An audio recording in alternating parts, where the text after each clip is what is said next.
So, we are on session 120, the Grey Wanderers.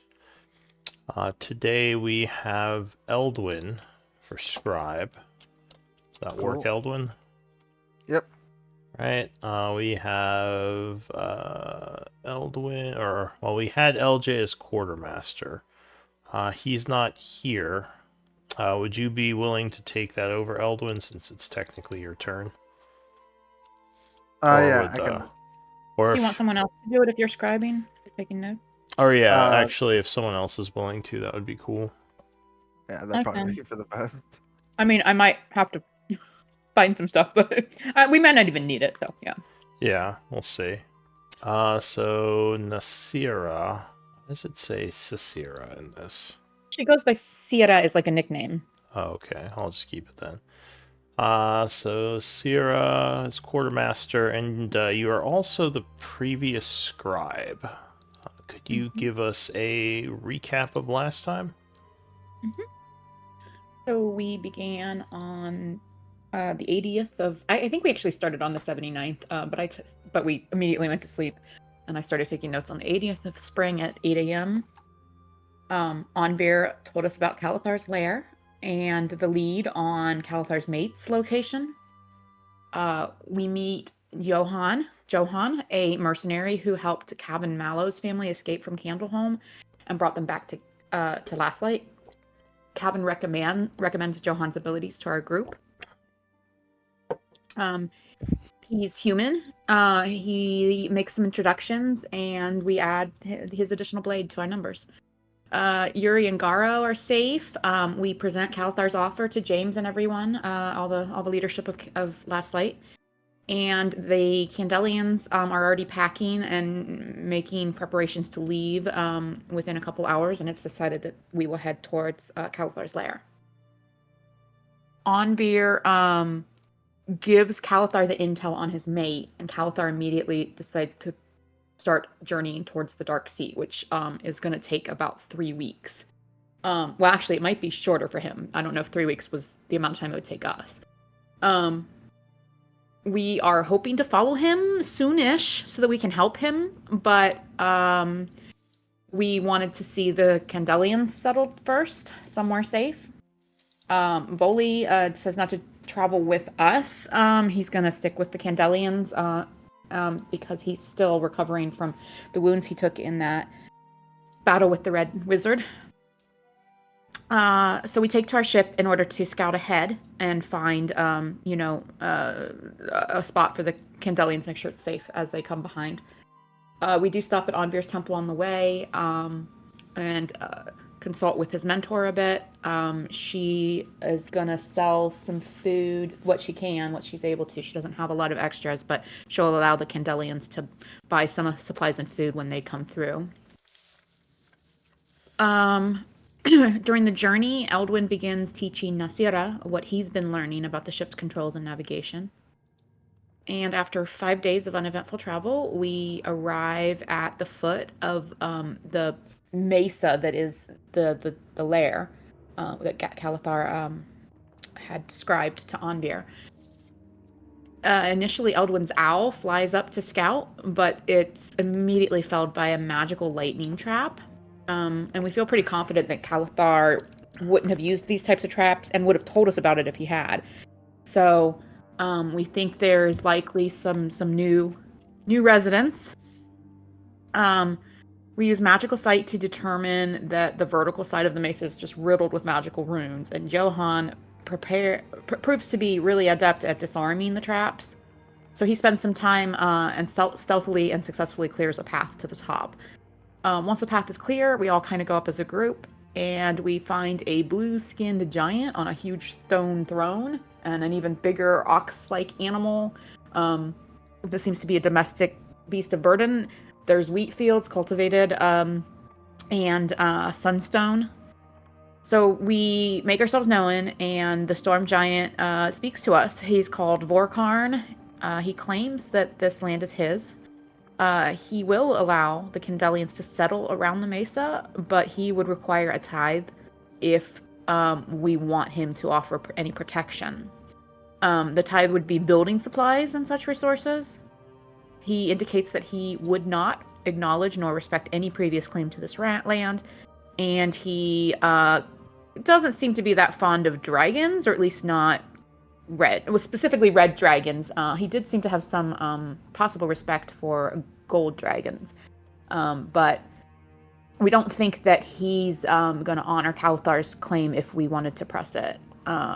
He also reveals that there are cloud and storm giants that have settled around here. So we don't know what his strength is or his numbers, but it definitely wouldn't be an easy task if we wanted to turn against him. So he gives us leave to scout the surrounding caves and says his giants won't bother us, and we tell him we'll be in touch if the Kandelians decide to settle here. And that is where we left it.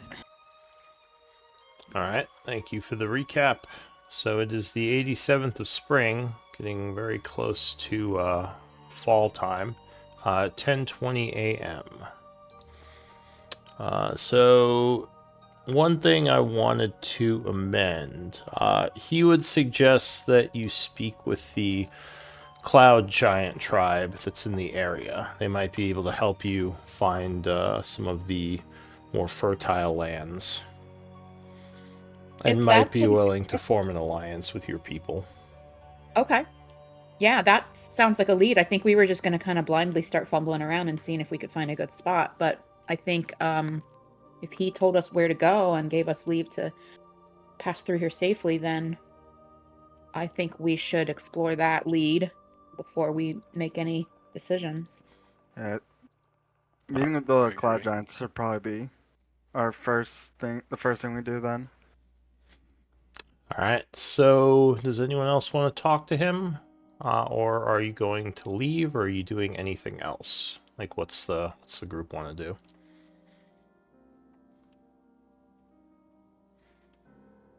I say we just go to search, if anything. Yeah, maybe just go try and talk to these Cloud Giants. Yeah. Sounds like it's a consensus.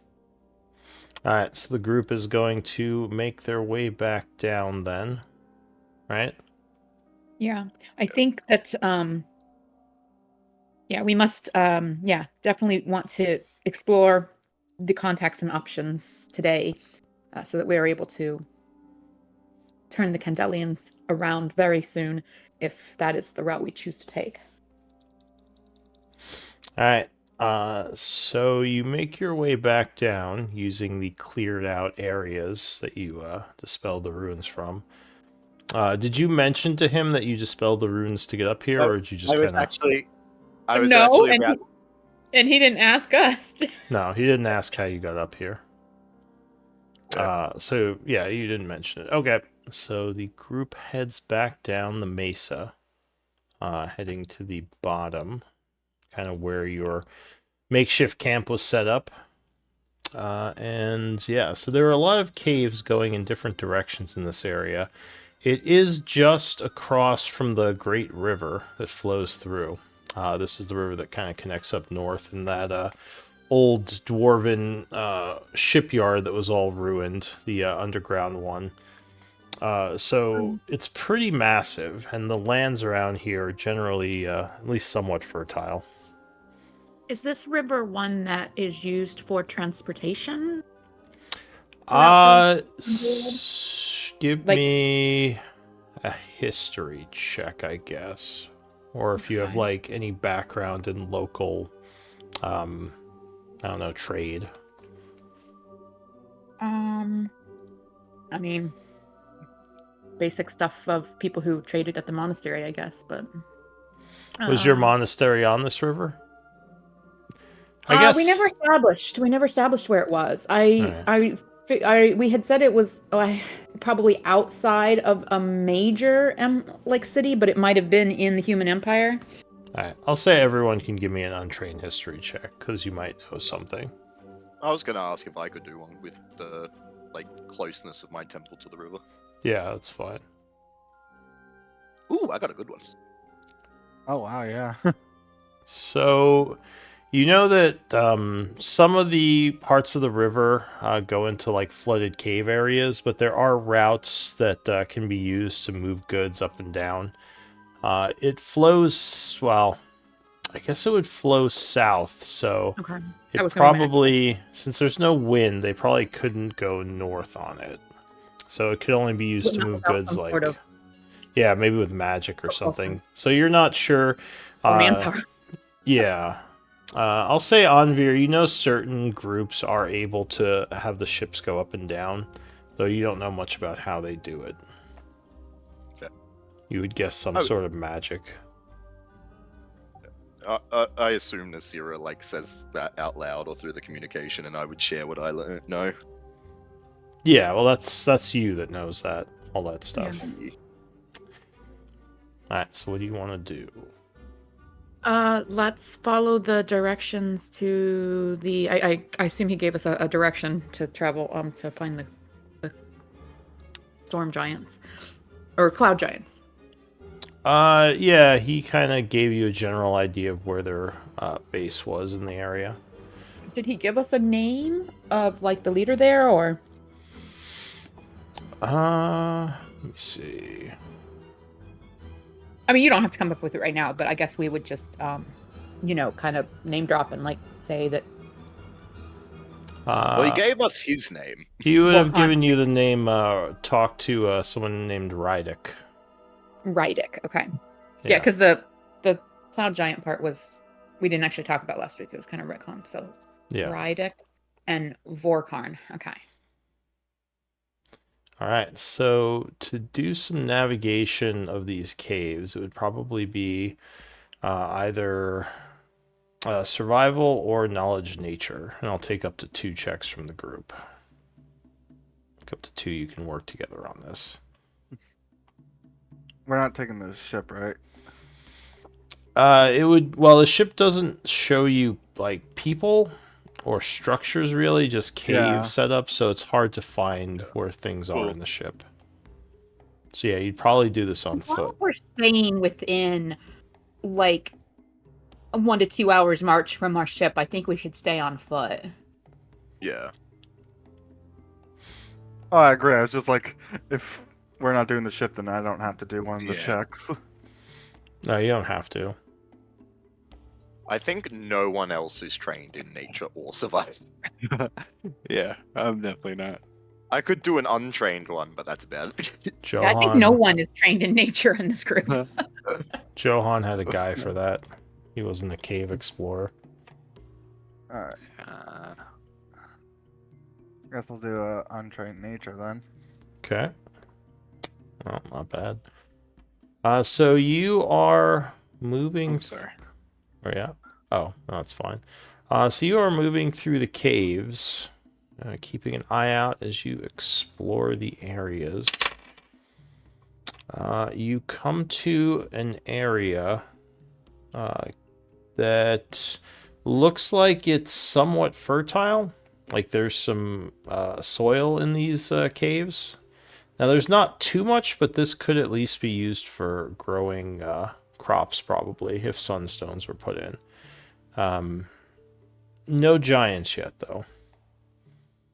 Does it look like it's farmed, or it just is fertile enough it could be? It's just fertile enough that it could be. Okay. Yeah, the soil's Let's, This might be Mental where we note of set this up. location. yeah, can we kind of make notes about like I don't have cartographer skills, but can I try to kind of start making notes about how far we travel and You mean in like what direction mapping the and- caves? yeah, a little bit, yeah. Definitely if you have Rudimentary. cartographer's tools. If not, as long as you have Mm. some paper, you probably could, like paper. No, I notes. just would have to use survival. I don't have cartographers. Yeah. Do you have any paper or anything like that you could use? I believe she has parchment. Let me look here. She came from a very learned, readery background, so yes, I do. I have parchments, and I have ink, and I have quill. All right, so you can use that to start drawing up something. I have 10 sheets. So. I'd say if you don't have cartographer's tools, give me an intelligence or wisdom check. Your choice. Okay. This would probably be one of the mental attributes to do this. Oh my word. Oh. Double ones. I have such a headache today, Anver. Here's some paper. Do you want to take notes as we travel? I suppose I can try. So would you actually know you're doing a bad job, though? I just spilled ink all over the first page that I was I have a trying. perception of 24. I like to think that I just see her doing circles, and I'm just like, what the? All right, sure. You Right, I can mean, she you has can make really a good roll to help survival, her. So it's actually kind of strange that. Watch me roll a 1 now. Not better. amazing. All right, so you're helping her map. Okay, so you continue exploring, and as you do, Anvir, let me just keep track of time passage. We'll say it's been about 2 hours, so it's about 12 in the afternoon, or 12:20. When So the you cooking up would become- when you find what look like large tracks in the area, you may be close to their camp.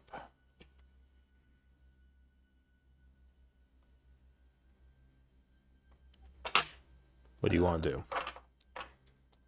We keep heading towards it, I would say. Yeah, but So- we're all lit up and stuff, so we're definitely a visible thing. So the follow the I mean, tracks, or go ahead. I could always just sneak ahead or scout ahead if needed. Well, to follow the tracks, you would need survival. Not a difficult roll because the tracks are pretty large.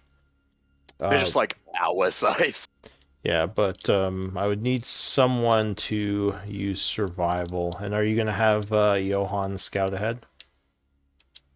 Is it Johan Yeah, if you or want to. Johan? Or- I mean, I don't Either think we one, need, it's okay. I don't Okay. think we need to get too far separated. Like we're kind of approaching this on the up and up, so Yeah, Unless- I think yeah. we're all right. All right. So yeah, these are kind of larger caves. Go ahead and give me a survival check. you want another one in addition to the one I just rolled? Yeah, and do some Okay. tracking now. Okay. 20. Hey, Hey, what? Oh. nothing, just that it was a good roll. Oh, okay. So yeah, as you are following these, this area looks more traveled. Like maybe the giants have gone through here a couple of times as you find more and more tracks.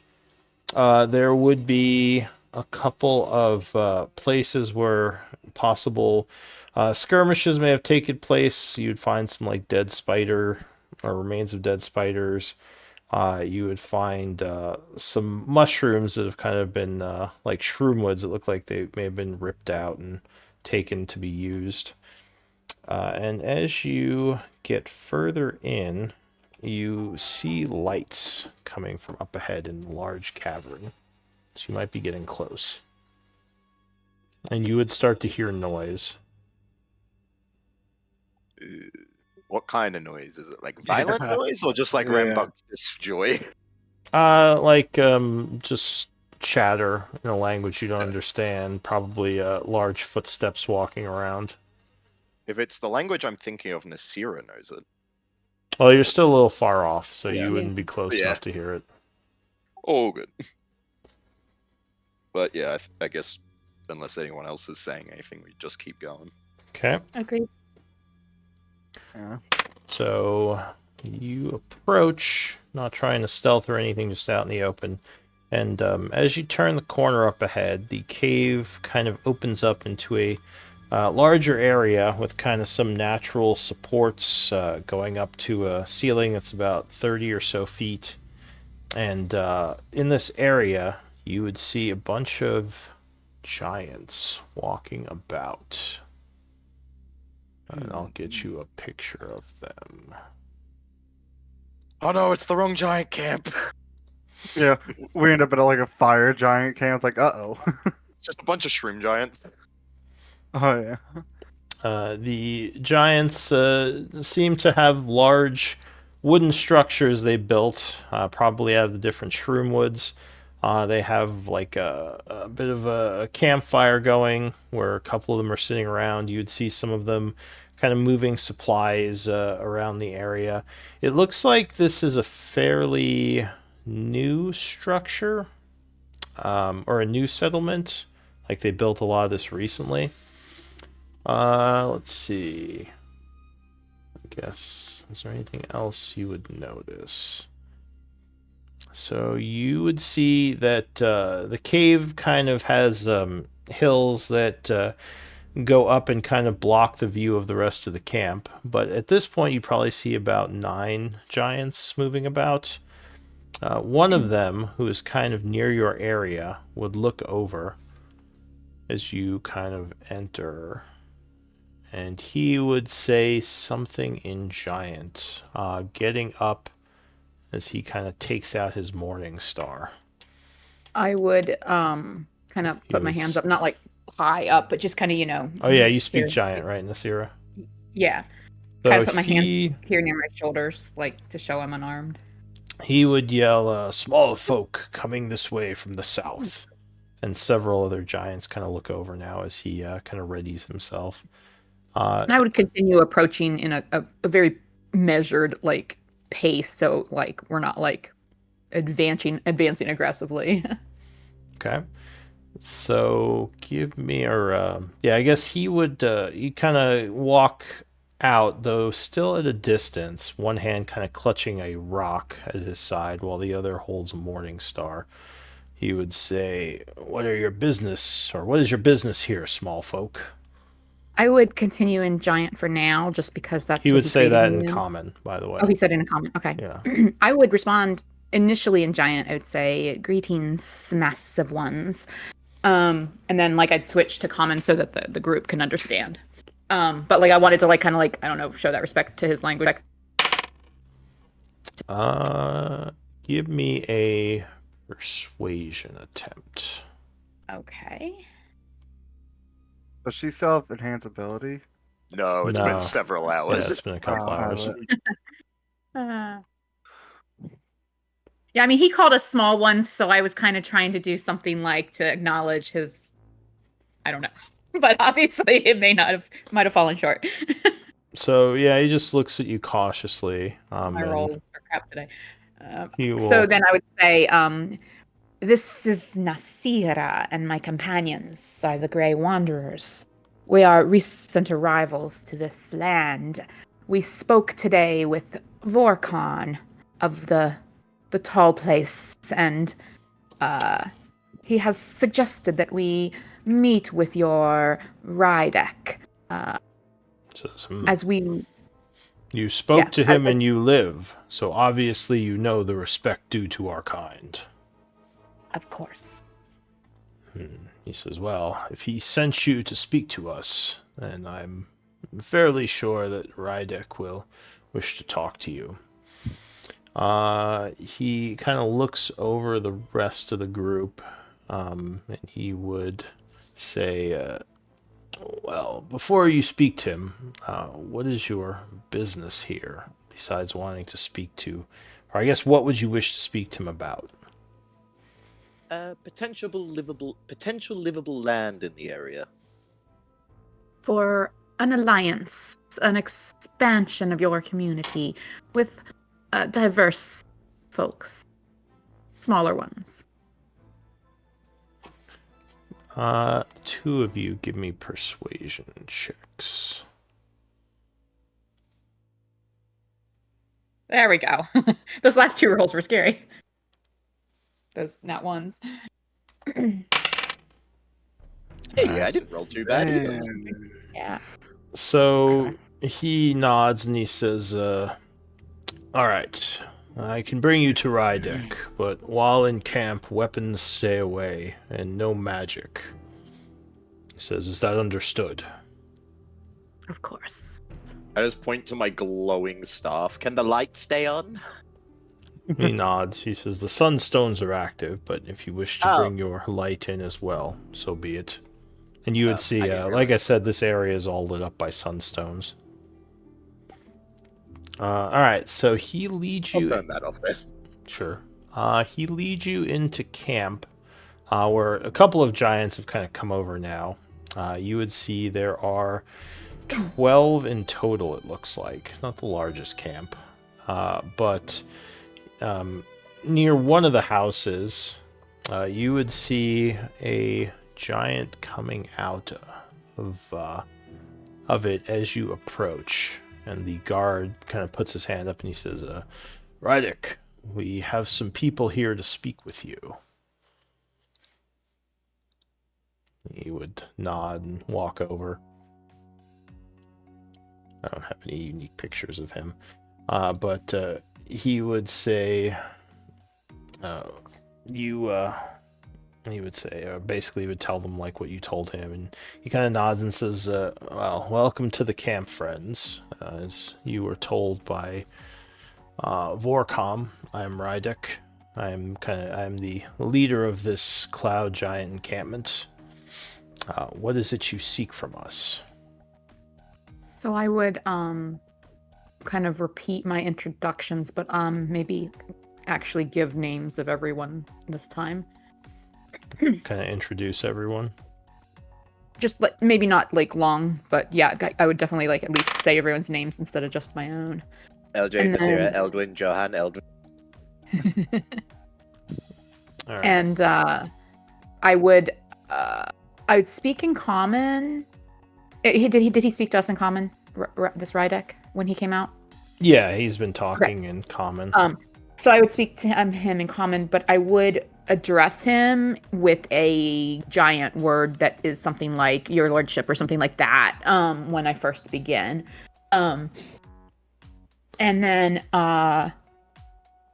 we are the advance scout of a displaced people recently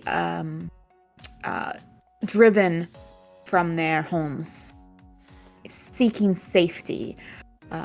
We did not anticipate finding your noble presences here, but it is perhaps fortuitous if there should be some opportunity for a larger community and cooperation among our kind. Vorkarn informed me that he is open to additional settlements, finding space to coexist in this area and benefit one another. And he informed us that your wisdom may be of use in our planning or exploring for such a spot. So give me a persuasion. Is And if anyone you else guys- saying anything? Yeah, like if you guys want to, like anytime she pauses, kind of jump in and add additional details so that you guys can help with the charm. checks. Yeah. Here's the thing: is I just struggle of thinking of convincing things to say. Yeah, I don't actually really like to be the face. I can sometimes, but this is a tricky one. Yeah. But you don't want Eldwin to be the face. Well, it Yeah. can't hurt to get an extra roll. Yeah, You know, even I if might it's just add in. Like compliment Uh, something about their structure or something. The Yeah, architecture. I would just add in that there would be many a people to help build and farm and all this kind of stuff for your people as well. Yeah. Also, keep in mind that if you don't have anything like that great to say, like you shouldn't necessarily force saying something because you can say something bad, which makes it worse. Yeah, Yeah. that's why I try not to just say random stuff. Yeah, Yeah. same. Also, if you just say like, "Hey, nice boots," like I probably wouldn't count that as Yeah. giving Yeah. a check. But also, Johan. What if his boots are really nice and we're impressed by them? I don't see your passive perception on the roll 20. What is it? You might notice something.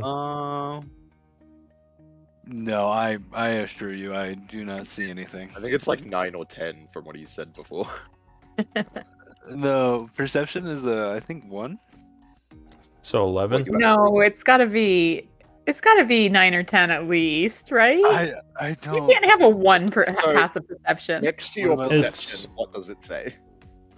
Okay, yeah. Where it goes like 1 medicine, 0 nature, right? Yeah, what's your Yeah, it's just 1. So that would be Okay. 11. Passive would be So your passive is 11. Okay. Okay. So you might notice Oh. as this conversation is happening, over to the side there is a building that is sort of in the process of being built, and you would see a couple of giants over there, like maybe keeping a casual eye on the group, but also some large sacks that appear to have gold coins leaking from them. Oh no. So these guys definitely have some treasure here. Oh, okay. Well, they're but- not going to want any of our stuff then. That's could be good. But Rydick kind of considers you for a moment as you make your argument. And he will finally say, how many people do you have in your community? More than 1,000. Oh, this is a large community then, more than a small settlement. It is, in fact, a middling settlement and its farming outposts that were attacked and destroyed. And they've come together with the survivors and into one group that is traveling. So one of the giants will say to him in Giant, that many humans could cause a problem, Rydick. Says we would be hard pressed should they all attack our camp. And he would say back in Giant, only if they have many warriors, but we could keep an eye on them. But I'm more thinking about possible allies should danger approach. I translate everything via the bond just so the rest of the party knows what's being said. Okay, I like this. I like this. So Rydick would then look back to Nasira. Give me another persuasion check, Nasira, for that last bit.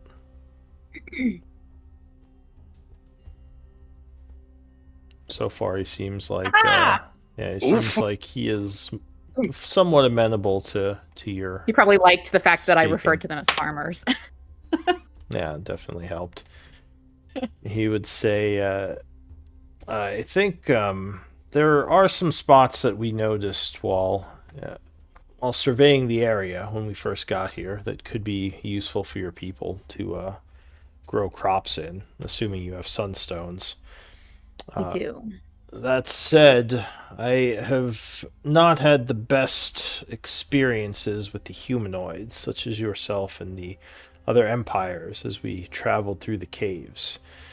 Honestly, neither have we. Give me a persuasion check on Veer. That was honestly a joke, but if that helps us, I will. Accurate. happily But you Am I- weren't wrong. For the fun of it, because I always have inspiration and never use it, I will use it. Okay.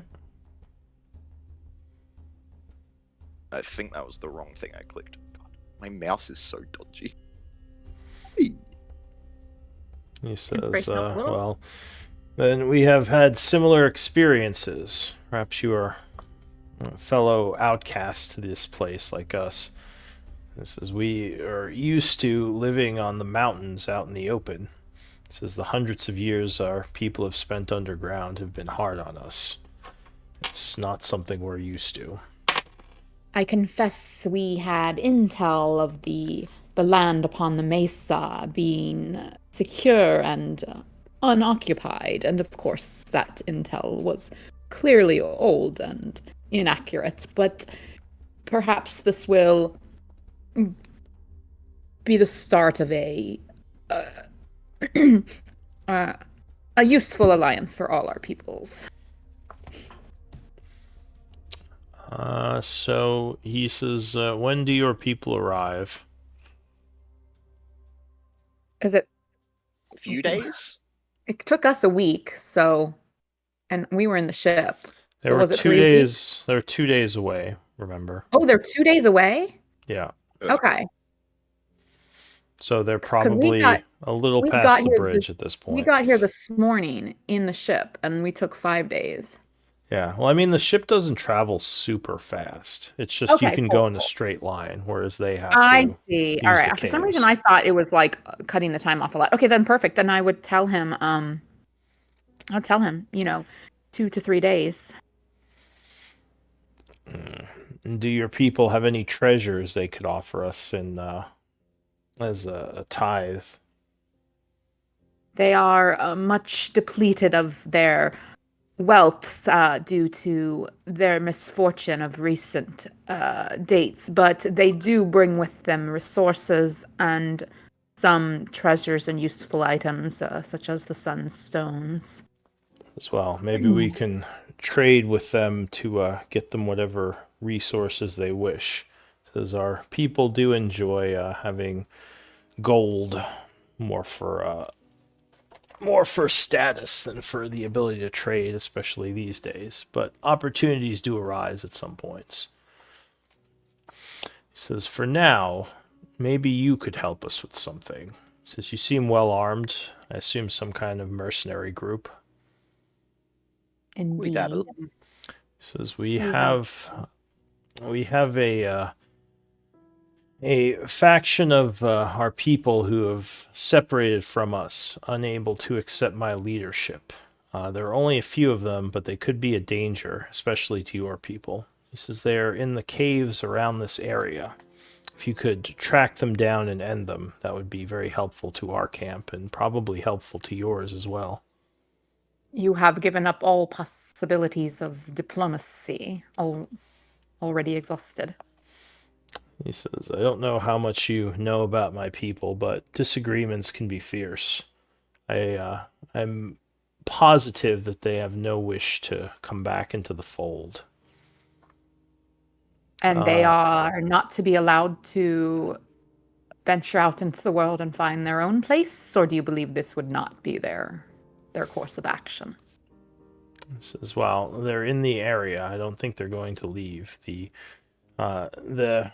soil around here is rich and fertile, so they'd be... I confess does not lie easy with me that our first act in this new land among giants we wish to befriend to go and kill others of their kind. Give me I'll look around kind of at the rest of the group because I don't want to speak for everyone. But I mean, she would just say like, of course, this gives her pause, being asked to hunt a giant, Give me a persuasion at disadvantage. Also, I'll say Anvir and Nasira. Johan, could you add your passive insights and perception to your character name in Roll20, just so I know what they are? Even if they're 11, you can just put like 11, comma 11 or /11 like the other players have. Just so I remember. Which one did you need? I'm so sorry.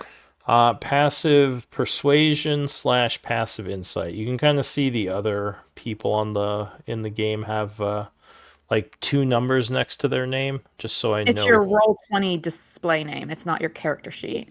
Quick clarification: did you mean perception? Because you did say persuasion. Yeah, perception and insight. Yeah, right. It's on my just my core sheet, right? Yeah. So you said your perception was 11. So insight would probably be the same because they're both wisdom based, unless you have training in insight. No, it's an 11. Okay. So yeah, if you could just like add to your name like 11 /11, just like kind of the other people have the 2 numbers next to their name. But I'll say Anvir and Nasira. You guys think there's more to this hunting this guy down than he's letting on. Like there might be something more than just like these guys could be a danger, like maybe even like a rivalry or something. You're not sure like how guilty these giants are. But then again, you know that questioning him too much could endanger the peace talks. So what do you want to do? Over the bond, I'll just say to ahead. everyone, it's like let's just agree to this for now, and then we can find out more later. Don't want to make ourselves hostile to these giants off the bat. So then I would say something like, may we consider your proposal, and as we continue to scout this land, as Vorkarm, bid we do.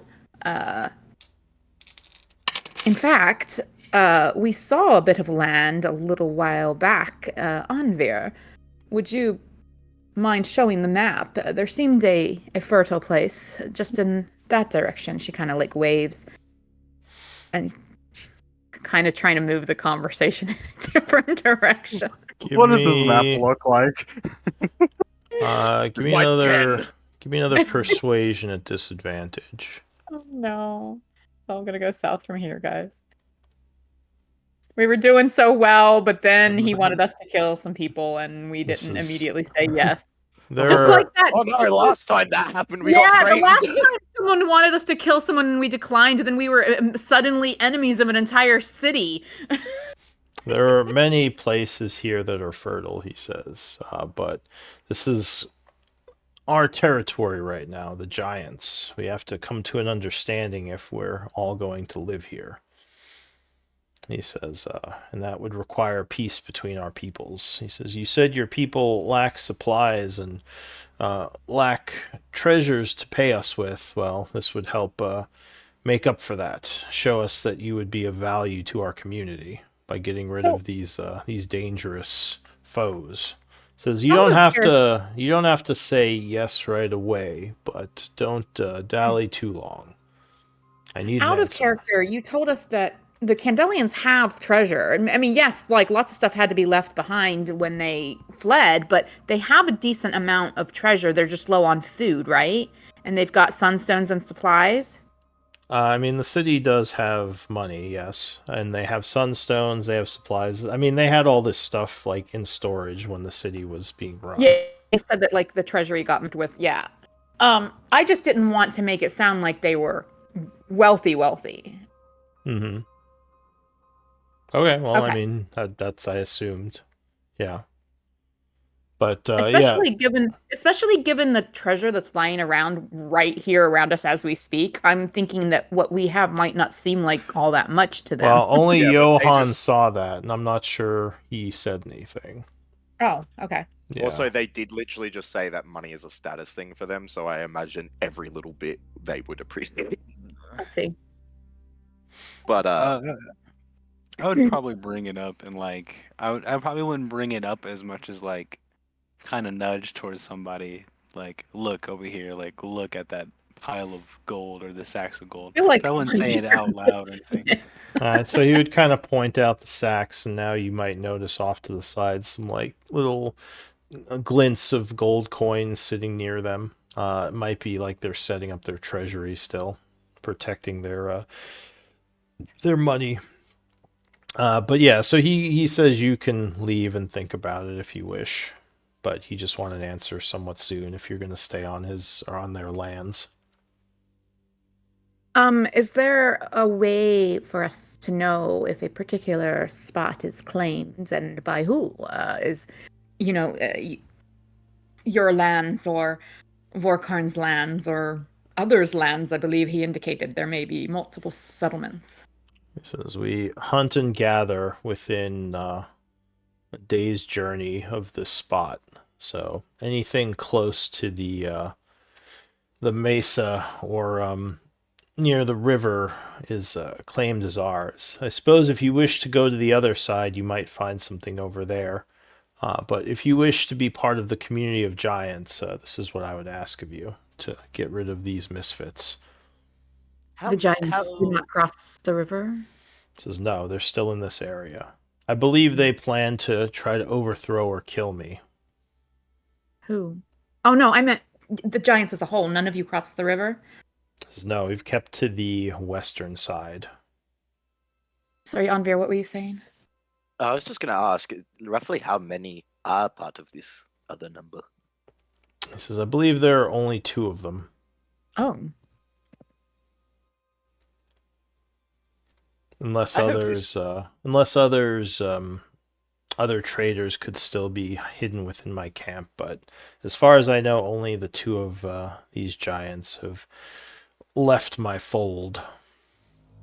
You don't need to share with me if you don't wish, but why do you think these two would wish to kill you? Give me a persuasion.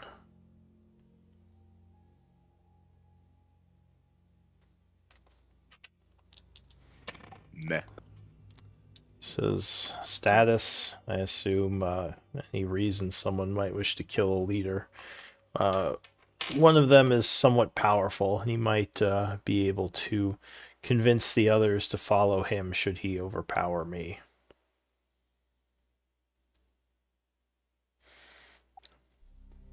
Do I believe him? You think he is somewhat honest, but also you don't think he's telling you everything. Like a mixed truth or a half truth kind of thing? Yeah. Deception through omission. I'll glance around at everyone. Through the link, I'll be like, I mean, if there's only two of them, this isn't the worst. I'm down. I'd say via the link, but I did not think that you, on Vera, or some of our number would be eager to kill those when we know not what they did. Look, I'm not eager to kill them. I said we can get rid of them.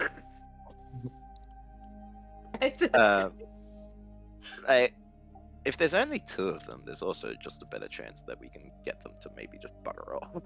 After a little bit of a pause there, just so things don't get awkward as we like talk amongst ourselves in our heads, I would dip my chin at Rydek and say, we are most honored by your audience. You're giving us an audience, and the information you have provided. We will return to you soon with our decision. Very well. We shall be here. And you are free to stay within this area for the time being. If you wish to stay close to our camp, we will not attack you. If a agreement is reached, would our people settle within the day's journey of the Mesa, or would that land not be available? We would need to venture a bit further. If you agree to help us take care of these giants, then we have a spot or a plot of land that would be useful to your people. It's quite large. I see. And it would be within our area, so mutual trading and benefit would help both our communities. And mutual defense. And mutual defense, he says. Very good. This is what I wished to know. It is of little use to make alliances if we are spread so far apart that we cannot aid one another. He nods. So yeah, what do you want to do? I would leave. It's about 12:40. Alright, so the group leaves the immediate camp. And where are you going? I think we need to powwow. We could continue exploring if we want to and kind of talk things through, but Nasira is of the opinion that getting the Candelians settled within the Giants area, not like far from them, would be the best assurance of safety that we've got for them right now, without taking a lot more time to scout other places and have them travel different directions and us worry about food. Quick question. Did you bring any NPCs like Dosha with you? Just know if I should have anyone else talking. Well, we were a full group when we ascended the imagine. Mesa, so I don't think we did. Okay. I imagine Dosha would be with us still. That's just me though. Okay. Yeah, you can we have are right now, so, yeah. if you want to have NPCs in the background, it's fine. It might make it harder for you to stealth, but Dosha's actually pretty good at Dosha's stealthing. fine. Yeah, that's why I usually assume Dosha's with us, because I know he's usually pretty stealthy. We don't need to worry about him too much in the background. Okay. What do you think, Typically. Dosha, of all these events and large ones? He says, these giants are impressive. I did not know your kind grew to such heights. I've never seen humans as big as they. I don't think they're technically human. Oh. Perhaps they share some ancestry, but I know not. I've not thought about it before. Did Anvir and Nasira tell us about their suspicion? Uh, Oh, we definitely would now if we haven't. Exactly, yeah. Okay. I didn't say anything about it before, but I think Anvir had more insight than Nasira anyway, so. Over the bond, I would just say, like, this might seem a little underhanded, but honestly, like, this might be, like, an opportunity. If we take, this job for them, we can find these, other giants and, try and talk to them and see, what the real picture is. If Yeah, these two I are think, right. yeah, perhaps getting another side of the story could be beneficial, but it would also spoil any element of surprise. Actually, that's a mean- valid point, Dosha. Would we have to pay tribute to both giants or just one? This is what I mean. There are, if they are two factions, it would be expensive. Though obviously, having protection from both would be better for our city, but could be costly on our coffers. Just a thought.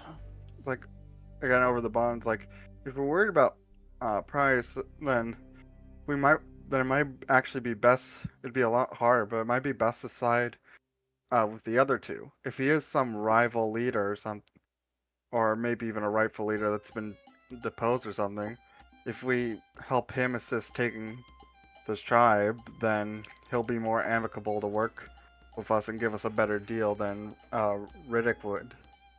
Yeah, but the numbers do not seem particularly favorable. Yeah, but having two giants would help even it. Like, we fought some tough battles at this point. Oh, I'm sure saying- I'm sure we could take more than two giants. We have already encountered two clans, two communities, and we don't know how many more communities there are. And we don't I think know- it's only been one community and then, like, him by himself on that mesa. Yeah. Yeah, he probably seems would. to be like his own thing up there. 'Cause Yeah, you but didn't see any he- other storm giants. Didn't he refer to like his people or? You think he meant the cloud giants? Yeah, I think he Oh. only referred to cloud giants and then like added Oh. himself as like the He's singular like the storm. big guy up on the Okay. mesa. Yeah. Yeah, I know he definitely thinks he rules it all. I just didn't realize that he was the only storm giant. I misunderstood that because I specifically recorded it in the journal. Otherwise, my bad. Well, yeah. So we still don't know their numbers, but perhaps we should also return to Vorkarn and see if he has thoughts on this rivalry. So next step, either find the two and perhaps diplomacy with them, see if they'll share more, be more forthright with us. And then maybe speak with Vorkarn about what we've heard from the two sides and see if he shares anything with us. It's a risk. We may upset some of them or not get any more truths than we already have, but we're not going to get more information if we don't try. I think we should, I think we should seek out those giants. At least temporarily agree with Riddick's plan, like with Riddick's deal, so that we have, like, so we at least have that. Like, because I'm gonna be honest, I will sleep just fine if we backstab these giants. Yeah, Nasira doesn't really have like a moral quandary with it, but it she doesn't want to be necessarily like tricked into doing something that she wouldn't otherwise have done had she known the truth, you know? Yeah. It's like, plus I think Vorkarn definitely seems the high and mighty type. As long as he's still in control and is getting his tithe, he probably won't care what happens within the tribes. So you Actually, don't. Oh, Go ahead. Sorry, you say your thing. I was just going to say, so you don't think that it would necessarily be beneficial to ask him if he knows of this rivalry and what he thinks of it? It probably wouldn't hurt, but I don't know how much he would give, especially if Yeah. it's a recent development. Go ahead, Anvir. Oh no, I was just going to say, like, when it comes going back to that paying tithe thing, is like if we're paying tithe to the Cloud Giants, I also imagine they're already paying tithe to Vorkan. Well, Vorkar. Vorkart made it clear that we would be paying him a tithe. So, are Well, no, you? Vorkan said that if we wanted his protection, he'd be willing to take a tithe to do that. Oh, I see. That's my memory of it anyway. I might be wrong. Okay. Yeah, he was, well, he said he'd talk to your people about it and figure out something fair. Yeah. Does Johan have anything to say, or Johan? I haven't heard from you. Is he just, No. I'm just kind of in the background. I'm good. He's like, what Okay. have I joined? Right? We need to get him. No. You know what, guys? Let's go kill these giants just so that we can get a battle in. We haven't had a Honestly, battle yeah. since Johan joined. Okay, I'm half joking, you know. Yeah, I think we definitely go meet these giants. Okay. Whether or not we kill them, I think that is a decision for later. Honestly, I would not. rather have Leo. Yeah, get LJ in here. Kill him. I thought the other would go down. Also, he mentioned that one of these two dissidents is very powerful, and so let us keep that in mind. He might have been referring to strength and martial prowess, but it could be someone with special abilities or magic. I think we So- should definitely. By the way, can we just take a short rest here as well? Because actually, no, never mind. 'cause- Yeah, I assume that we've been walking, and so we're a little ways away from the gate of the community now, and safely on the road, so to speak. On Yes. the road again. were you So- saying something, Johan? Sorry.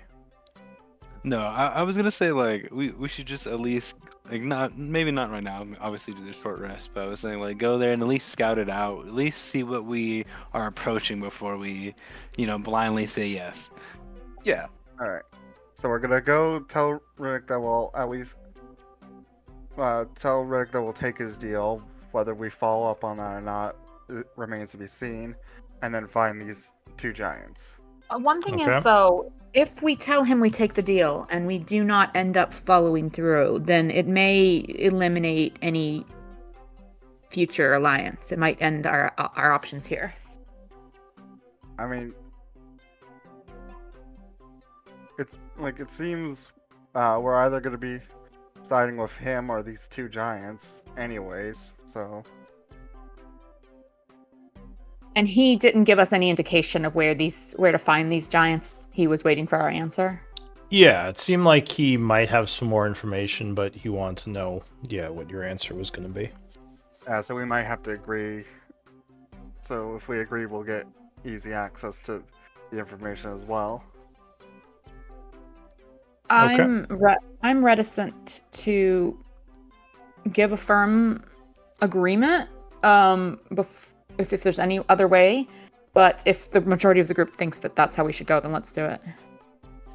All right, Yeah. so you head back in to speak to Rydick, and Jojen, did you have a thought on that? Go ahead and agree, or try and. No, that's fine. You want to? Okay, all right. Yes, then go ahead, Boo. all right, so you let him know, agreeing to take out this rival, and he will kind of give you some areas of the cave to the north where the person was last seen. He would say it's probably best if you ambush and take him out quickly. He is a very dangerous opponent, and the element of surprise would be useful. Do not give him a chance to attack. Can you supply some intel on his abilities or martial prowess? How does he fight? What weapons does he use? Techniques, abilities? He uses 2 weapons. One is a large scimitar, and the other is a boomerang that does thunder damage. I like to think that Sarah's doing that for real in front of him. No, she definitely keeps it in check, but yeah, she definitely she reacted. So he is a danger both up close and at range. His How many boomerang. times has Nasira spent a week of downtime trying to research the schematics for the storm boomerang, and because she has a -1 intelligence, she's still only got half. Mhm. So that would be my advice. He also has limited amounts of magic,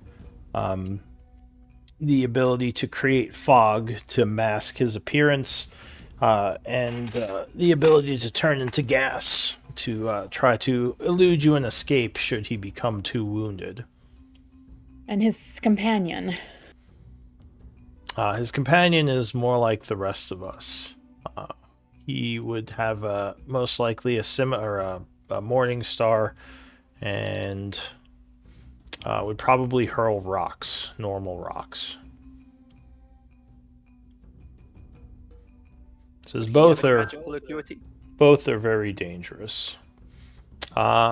He would be able to turn into gas. All our kind can, as well as create a cloud of fog and do limited range of teleporting through the mists.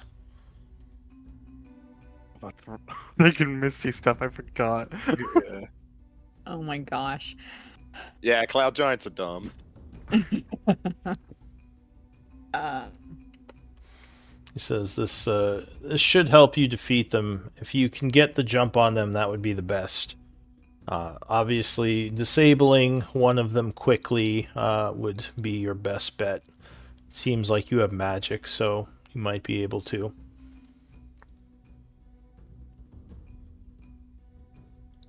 Alrighty. Says if you head north a little ways away from the camp, you might be able to pick up a trail.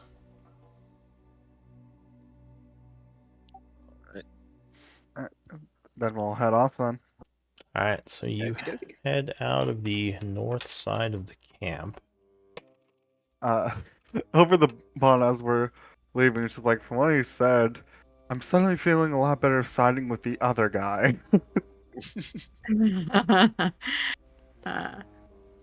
Well, yeah. And Nasira is suddenly like, maybe we should kill him.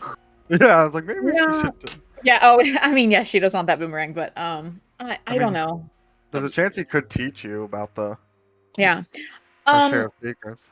So, on one hand, Rydick, in the first conversation, Rydick said something along the lines of, this powerful fugitive could potentially take over the leadership of the Cloud Giants if he managed to take out Rydick, like as if like they might be equals of some.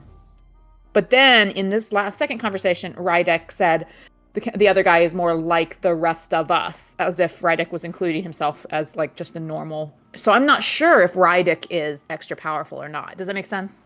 I think Rydick might have just led an usurpation or rebellion against this guy. Honestly, let's just find this guy and have a chat. Yeah, I guess. Yeah, if you guys want to chat, let's do it. I mean,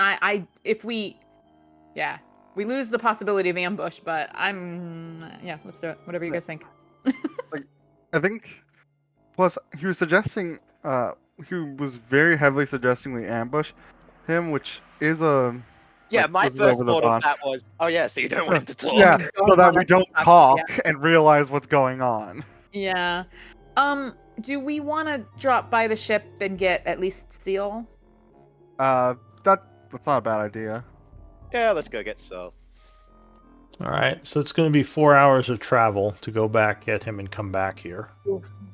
because it was about 2 hours to get here. I mean, he didn't give us a time limit, so No, he didn't. And how are you? How's everyone on magic? Like, would we want to go forward now if we might have an encounter? I think I'm we're pretty good.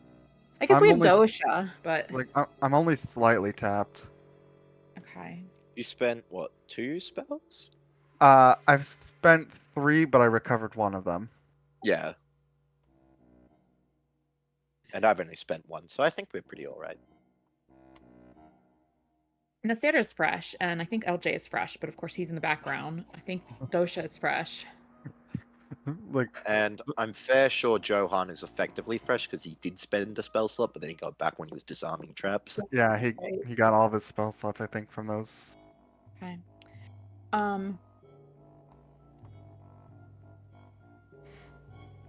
So okay, 4-hour travel worth it to get Seal and tell the group what we're up to, or just move forward and see if we can find these 2 giants. I think it's worth it because if we agree to, like, if we decide to kill them, then we've given up advantage of surprise, so we'll want more numbers. And if we decide to work with them, then we have more numbers to take on Riddick. Okay. So we're heading for the ship then. Sounds like without resting. Okay. So let me roll to see how this goes. Would anyone benefit from a short rest? Because Andre, you haven't used any channel divinities, have you? All I right. could And get my spell slots slot back. too high.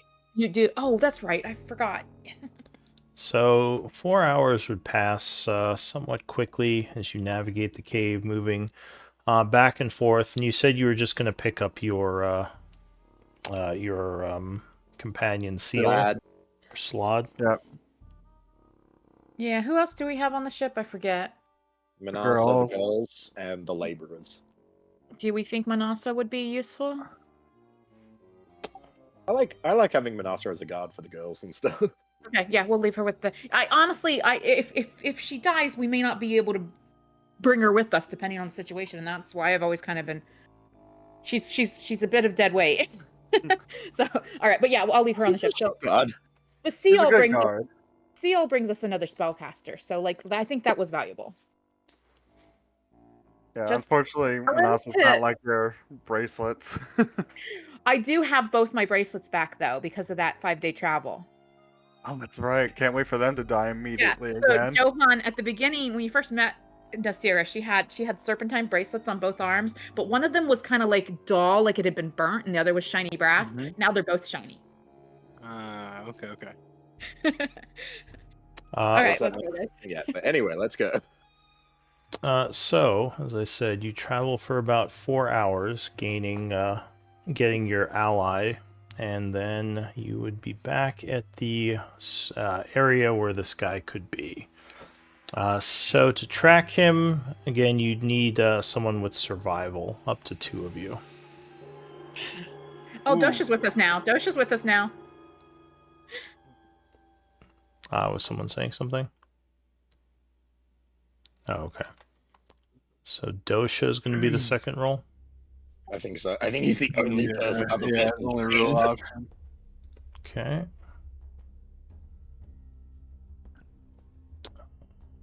Not the best at survival, but not terrible. Good roll though. All right, so you would track this guy north quite a ways, actually.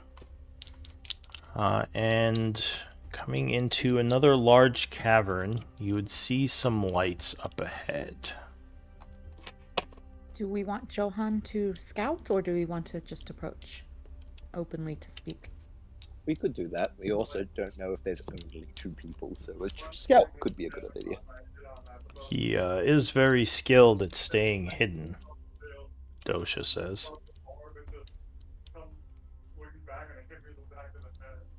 I'm getting some background from Eldwin. Yeah, he did say BRB. I'm assuming he forgot Alright. to mute his mic. Johan, So- would you be interested in scouting? Do you think that would be beneficial? Yeah, I definitely can. If that's Okay. what we think is good, I think so. Let me pull my thing up. Alright, so Johan is going to move ahead of the group. kind of, yeah, moving quietly into this area. Give me stealth check. I got you.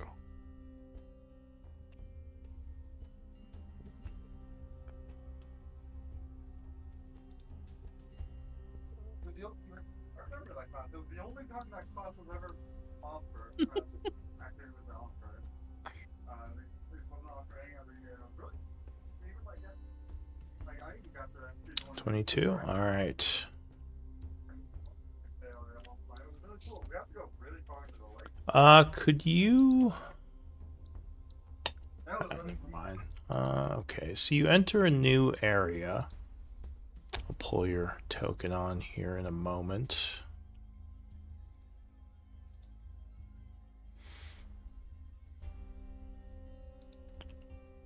Johan. All right. So, yeah, you enter into a new area.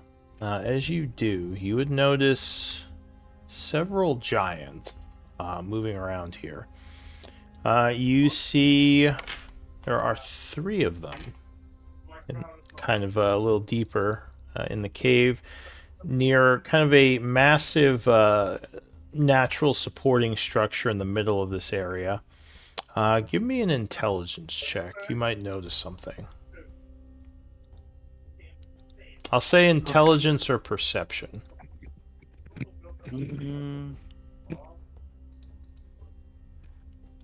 Wow. Might as well be perception. Okay. All right. So yeah, you would see these 3 giants in the area. 2 of them are talking to each other in a language you don't understand. One of them looks a little bit different from the others. I'll give you his picture.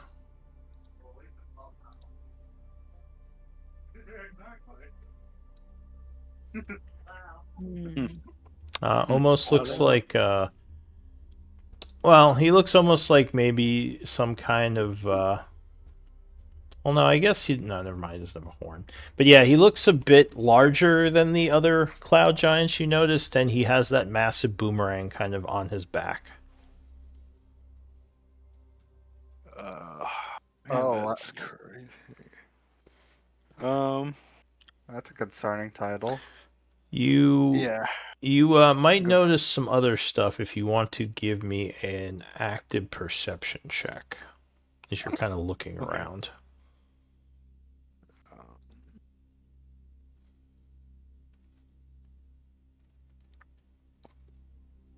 I think what I would kind of like to do is, I guess I can't understand anything they're saying, could I? Unless you speak giant, they would be speaking in giant. Don't think I do. I think I speak Elvish. So you would notice they have a. Let's see. You would notice that one of them, the one talking to him directly, seems kind of worried as he speaks. And something is familiar about this guy. We've got a spy that got here ahead of us after listening to our conversation. Yeah.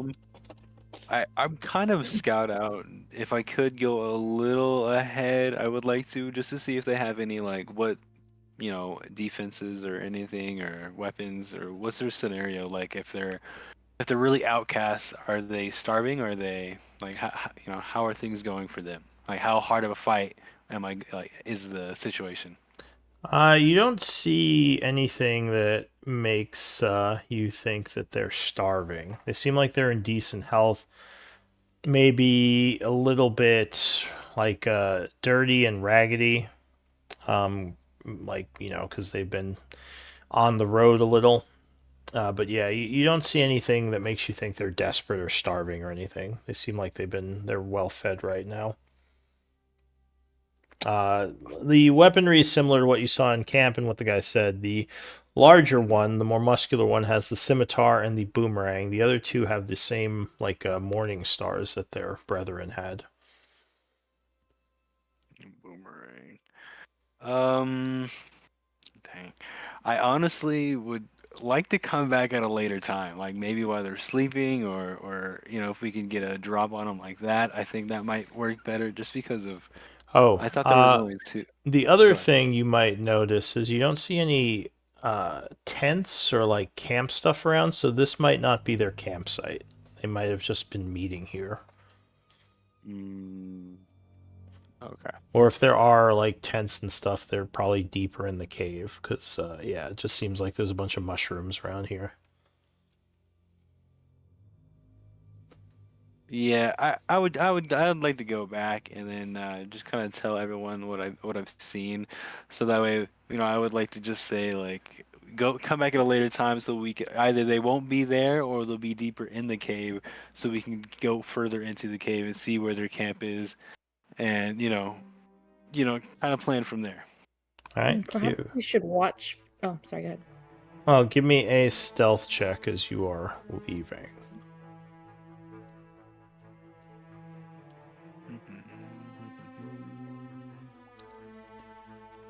Okay. Oh, you have, what's it called, right? I don't know. Wait, why? How'd you roll a 22 with a 1? I think he's got the rogue thing. Can't get below the 10. He's got that thing. Oh, what's it called? Reliable talent. Oh, That one. could you link that? Because if you mouse over, you can see there in the formula that he's got the if it's not one if the 1d20 is less than 10, then he's rolling a 1d20 and then a 0d20 plus 10 and then keeping the high plus 4 plus 8. Okay. I see, reliable talent. Gotcha. Alright, so yeah, 22 would be enough for you to escape. Heading back towards the camp, or towards your people. Yeah, so you'd make it back to them, no problem. It's about 5 o'clock now. Okay. So, Okay. Yeah, I would kind of just group everyone in a group. I would say, I've seen 3 of them. Two of them were having morning stars like the other guys. I would tell them kind of essentially what I just found out about it, and then I'd kind of just see what you guys think. do we think that perhaps watching them and waiting to see, since Rydick was sure that there was only 2, or most likely only 2, perhaps the third would be a traitor that we could reveal to Rydick to gain favor, or join. But would it be beneficial to watch the group to see if that third giant leaves them, and if so, we could follow him, or decide what to do about the other 2 after he leaves? I don't know. I think like maybe we wait till the third giant leaves. And then talk to the other 2, or jump the other I 2. I think I- if say your thing.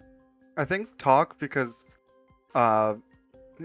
even now, like, if we're right, then that's a spy that's just told us that adventuring group is coming after him. Yeah. So he'll And- expect us to ambush him. He might not expect us to walk up and talk. It also means that if that's what's happened here, if he's been forewarned about us, then he does have more allies than just 1. And if he has 2, then maybe he has 3 or 4. Yeah, that's what I was Which would going to make say. Letting switching him go further into the camp. Like, if we let him go further into the cave, who's to say he doesn't have more allies back there? Or more in Rydick's camp that are spies, or,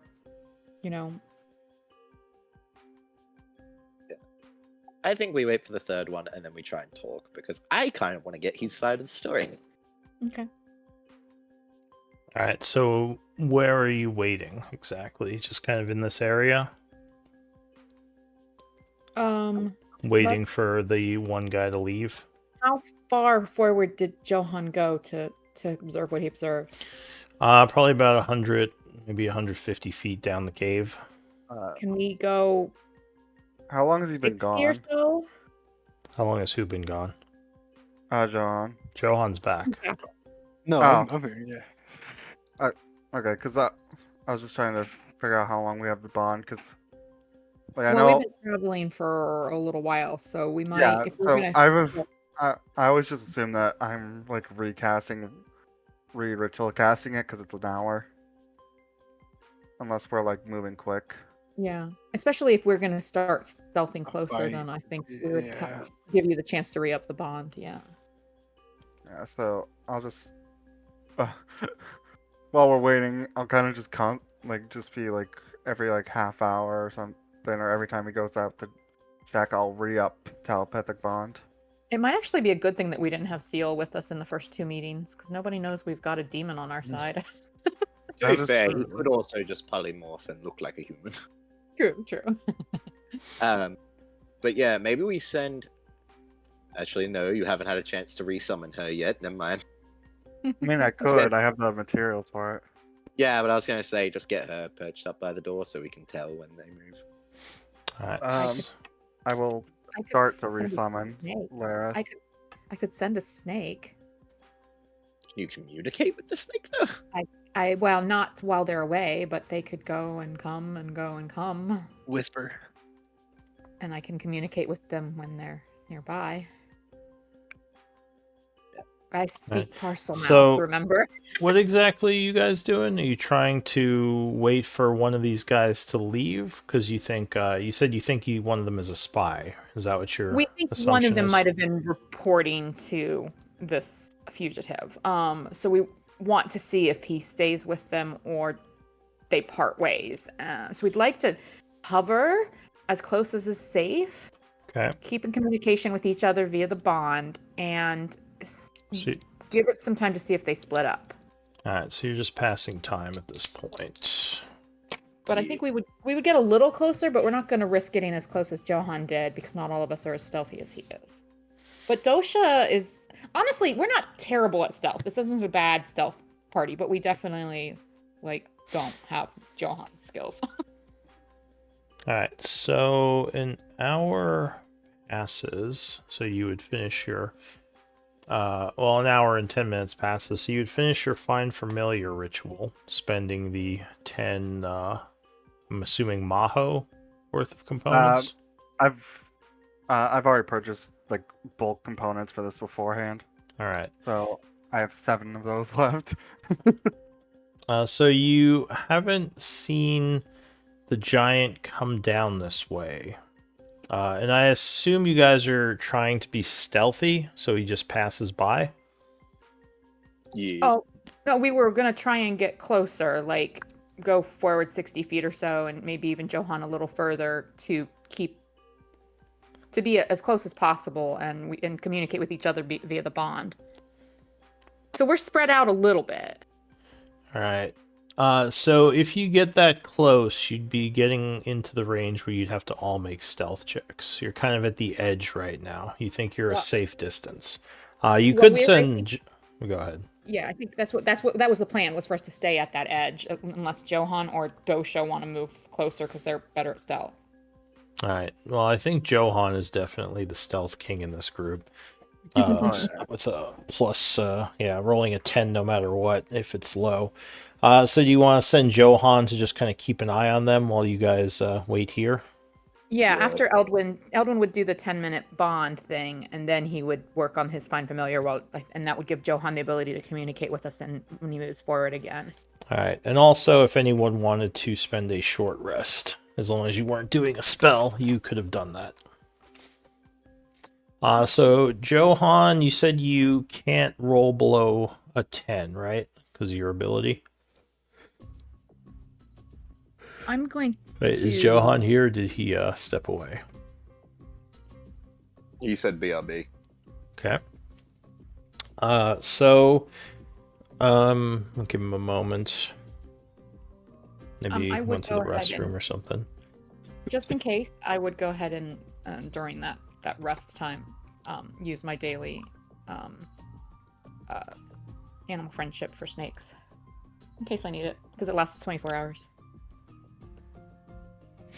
Okay.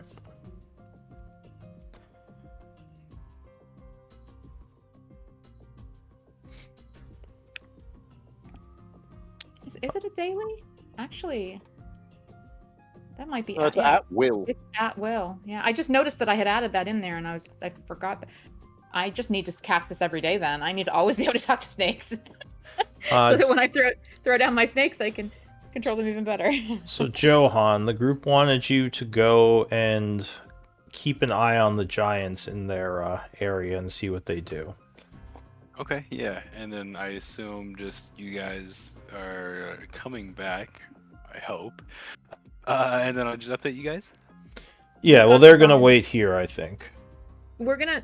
We're not as not stealthy as you. Yeah, we're not as far back as we were when you went forward the first time, but we're gonna stay kind of on the edge of their perception because we're not as good as you.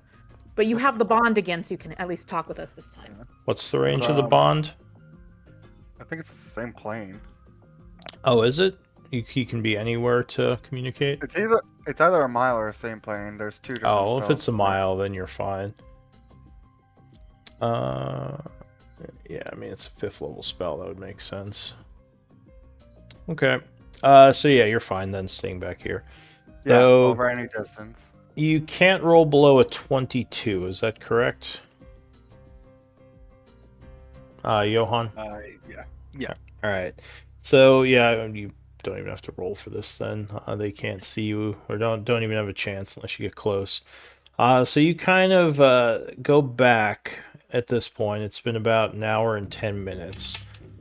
You would see that they are gone. You don't see any of them. Wait a second. He went back after. It only took 10 minutes to cast the bond, right? Or did that take an hour? It would well, take 10 minutes for the. he was bond. he you know? did the familiar first, he said. Right. Well, no. Oh, he did? Yeah. Well, I mean, you Okay. guys had the bond, but I said an hour Okay. passed, and I thought after the hour you were gonna go I check on thought- them. I thought Johan was moving forward during that hour. I thought we put the bond back up and then Oh, we no one stayed said that. back. And I thought that hour was while Johan was going and keeping an eye on them. My bad. Yeah. So it That's what I seems. explained, and that's why I thought I did. But I might have been on a different wavelength than everyone else. So yeah, it seems like they are gone. Though you would imagine they probably would be fairly easy to track. What do you want to do? I would definitely track him further down. All right. So, do you have survival? I don't know if you do. Ooh, I kind of meant no. easy for someone else to track who knew how to do that. You could try to. I mean, you could just try to look for their tracks and track them that way. Because their tracks are pretty big. Okay. Yeah. I mean, there can't be too many tracks, right? Like, there's only what 2 or 3 of them this whole time, so Yeah, I that would was 3. probably be able to just follow the tracks. Yeah. All right. So give me a survival check. DC is 10. Survival. Okay, so you find a couple of signs of movement in the area. Some scratches here and like a knocked over rock or broken rock somewhere else. It looks like there are 3 different sets, 2 of which kind of go north a little bit deeper into this place, and one of which heads southwest into a different cave system.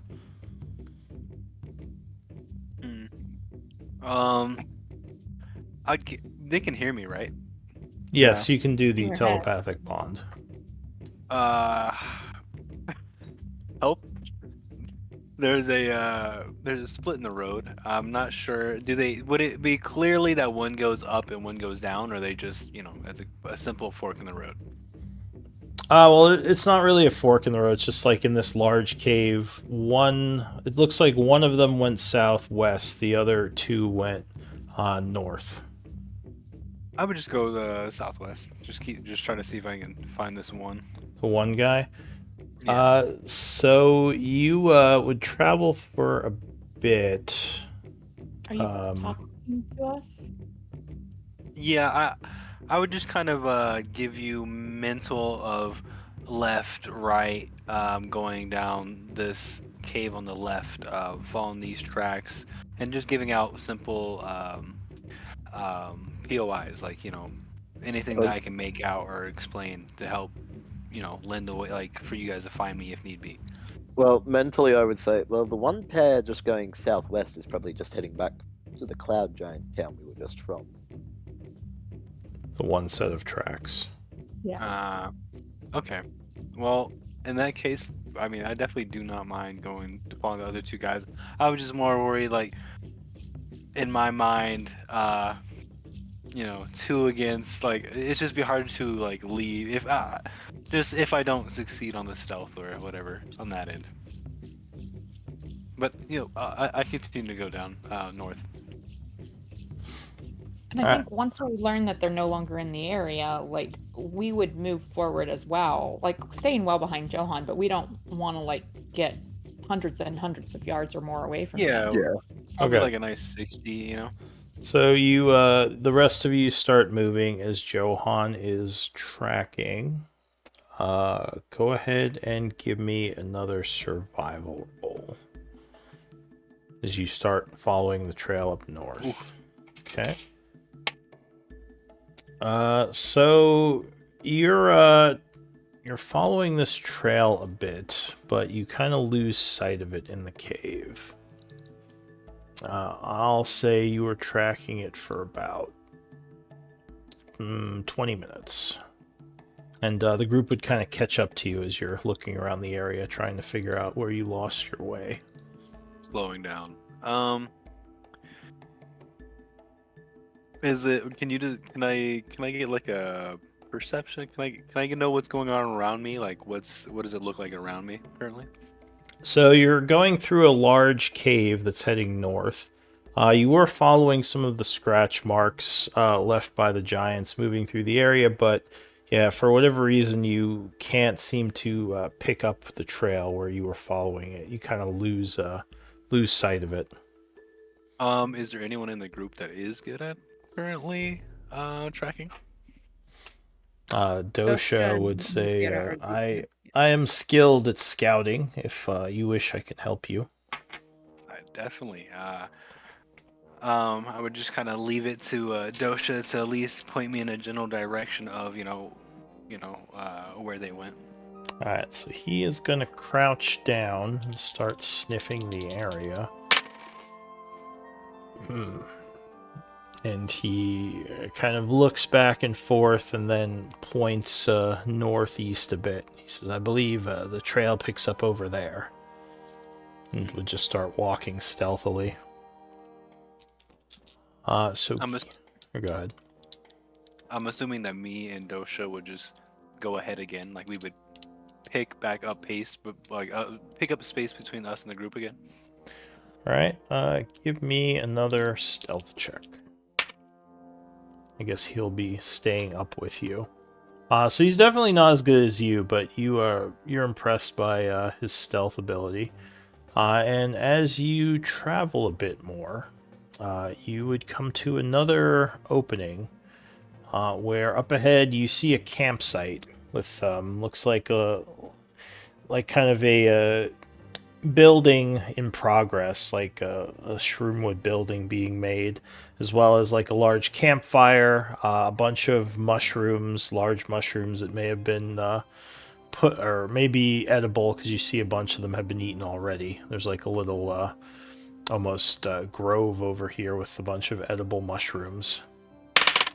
And you would see the two giants sort of sitting by the fire talking to each other. Dosha would say in his mind, camp, stay back. I would say via the bond to Eldwin, like perhaps we should leave Seal and Dosha hidden if we do approach and talk, just so that we have kind of some backup in the hidden in the bushes. It's like that sounds like a good plan. Anvir, what do you think? What do you want to do, Johan? Anything? It is just the two of them, though, right? Yeah, so the other guy's gone, which makes sense because you did see that third set of tracks separate. Probably someone was saying a spy. So if that's correct, maybe he went back to the main camp. Okay. I mean, honestly, like I said, if we're really trying to, I mean, if we're trying to talk to him, that's fine. But if we're trying to get our one up on him, what would the plan be for the one up? You know, like I couldn't imagine anything like above, you know, maybe while they sleep or I don't know. But that's just my opinion. I have no like. What is our plan for right now? This would be the telepathic bond. I think that if we decide to come out in the open in order to speak, which I believe Anvir and others expressed an interest in hearing their side of the story, then I think we should perhaps leave Dosha and Seal concealed, and LJ concealed in the background, just in case things go south. Convenient. If we wanted to, I could also send a duplicate of myself forward to talk on our behalf, so there's no chance of violence. How far Oh, away well, can asleep, Lieutenant right? get? Oh, let's have a quick look-see look.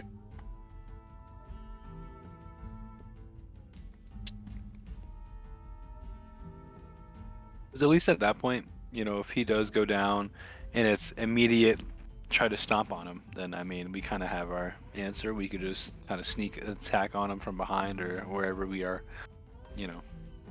Mm-hmm. But if he talks, then we could always decide to reveal ourselves and just point out we were being cautious. It feels like as far as it can decide to walk within an hour is how far the illusionary duplicate can go. And you can see and hear through its eyes and speak through it, or what? Yeah, just so for above game talk, I'm talking about mislead, Okay.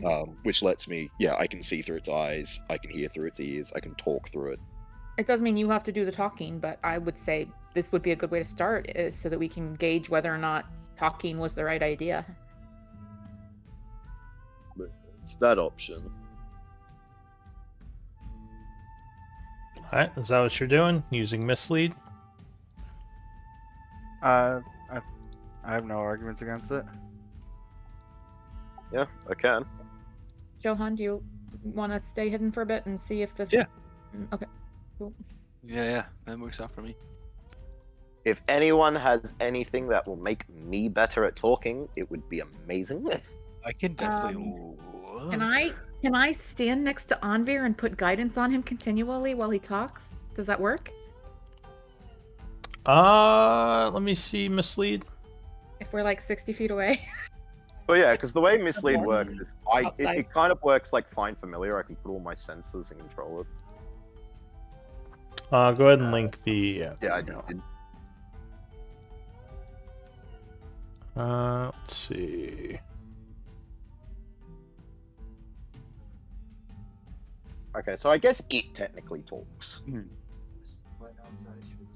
Double lasts the duration, but if you cast a spell. But that's just the invisibility part. The duplicate doesn't go away. Okay. Yeah. Yeah, it doesn't really say much about a range, so I think you can just have it go wherever. Yeah, And, I think it's just as far as it can do. I don't think spells that affect Anvir affect the double. Okay. Yeah, I wasn't sure because at first I thought it was like you can speak through it, but now I'm reading Right. it as you make it speak. Yeah, so I think that wouldn't help unless you cast guidance on the double, but that would only last for a very limited amount of time. Right. And it's also an illusionary double, so it's not even a real creature. I could put bless on it. It's in 1/3 of my magic for the day. Well, bless doesn't help with skill checks. Oh, okay. Then, yeah, sorry, I can't really help then, Anvir. Sorry. Yeah, and I think technically it's not a creature. So Oh. Yeah, it's more like an illusion. yeah, because it's not real. So Okay. All right, so you go ahead. No. So you are sending this double. yeah, I'll actually cast it now. That was just the info about it. Up ahead. Using a 5th level spell, you channel the magic to cast this, concentrating on it. Let's see. So Actually, I think I have a scroll for this. Maybe I should use that instead. What is the No, never mind. That takes too long to cast. Never mind. Okay. Yeah, I actually have a mislead scroll, so instead of using a spell slot, I'll burn that scroll. Burn the scroll. All right. All right. Let me redo the map here as you go into a new area. So we'll say that Johan is already here. Him and Dosha are in the area, so we'll put you on the map. And I think let's stay like about 65 feet away, the rest of us, just to stay better stealth. Oh yeah, I would actually recommend maybe we even go a little further. Like 90. Yeah. Let's get a little bit away so they just don't immediately see us if they decide, let's go looking for this guy. Yeah, since your spell doesn't have a range, we might as well. Nasira can get in there in one round anyway. Alright, well, you guys are currently, I would say, at least 100 feet back in, like, the side tunnels. You're not in this large cave, or else you'd have to be stealthing. So I'd like to go to the very beginning of the cave. If you want a view in here, that would require a stealth check. Okay. So if you're going up there, go ahead and give me stealth. And the edge of the cave is how far away from the giants? So it is about, well, you don't know where the giants are, but it's about 100 feet to where the cave opens up into where the giants are. And from that point, it's going to be another distance to the giants, but you don't see them. But Johan can see them, right? So would he be telling us the distances, the rough? Are you asking him? I am telling. I was asking him first, then you responded, so then I asked you. So yeah, but go ahead. Sorry, Johan, go ahead. No, I would definitely say where they were at. We're still doing my the comm. I would definitely just kind of give them a rough layout of what I'm seeing. All right, so Johan would say they, or at least the first giant, is about 110 feet from his current position. So it'd be about 200 feet from where the group is to that giant. All right, so how far from the very edge of the map is Johan then? If they're 110 feet from Johan? Because I just see black, so when you tell me that he's 100 feet... Johan is about 50 feet from the cave opening where he came in. So I would be 160 feet away from the giants if I came to the cave opening? Yes. Okay, that's fine, yeah. Okay, so yeah, go ahead and give me stealth. Oof. Okay. So... check something. I'm gonna re-roll that. that. Story point? Flip them too. Yeah, I've got 10 of them anyway. Alright, go ahead and do a re-roll, spending a story point. There we go. Okay. We're all stealthing up here, or I think just you guys here? her. Unless the rest of you are coming up. I mean, I don't know what the giant's perception is like, but I don't like the idea of us being 200 feet away when Johannes is right up in the thick of things. Alright, so lights? Yeah, there's lights in the cave up ahead. You don't think giants can see in the dark. They would have sunstones set up in this area. So you come in to Sierra kind of at the edge, like Johan would probably signal at you from over here. And yeah, in the distance you would see the giants walking around. And I guess Anvir's double would get here around this point as well. Well, actually, do you want to wait for her to get in position? Yeah, I would wait for everyone to do whatever they're doing before I send it in. Yeah, I'm not going any closer. And at this point, I can't even get to the giants in one round. So it's much farther than even like I understood when you gave the measurements. So, yeah. All right. So on. They're over 200 feet away from me. Now, is your double trying to be stealthy? I would say it is not, and it would be trying to come from an area where it's like not bringing too much, like drawing attention to where these guys are hiding. All right, so he's kind of coming around over here out in the open like this. Yeah. All right, so the giant would see you, and say, what did he say? He just sees him though, right? Yes, he just sees him. He would say, Voshok, intruder. And he would Does he draw speak his common? mace. He would say that in giant. So I guess only Nasira would understand. He I would tell Anvir the word for like peace, talk. Just give him a couple giant words to see if he could make his dude like repeat them. Here's the you would have to talk to the illusion. I am Okay, blind all right, and deaf. All right. Well then, okay. The illusion can just start talking common, and hopefully they'll I speak mean, common. even if you're deaf, this is telepathic. Oh, true, so the it's telepathic thing, yeah, true. So these large giants are approaching. What are you going to do? Greetings. Don't worry, I couldn't hurt you if I wanted to.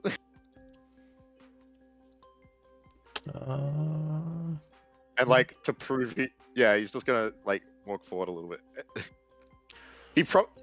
They might even see him just phasing through some random shit. He's not hiding, he's an illusion right now. Oh, are you trying to make it obvious that you're not actually there? Actually, I won't do that yet. Okay. If I need to, I might, but actually I won't yet. You want the big reveal? Voshok would put a hand on his large boomerang as he watches you approach. And he would say, Small one, you were brave to approach us. Says, or perhaps foolish, as I have not eaten my dinner yet. Speak quickly. Honestly, I came to get your side of the story about this Rydick guy. What? How do you know Rydick? And he seems to hold his boomerang a little bit tighter. Give me a persuasion. Who are you?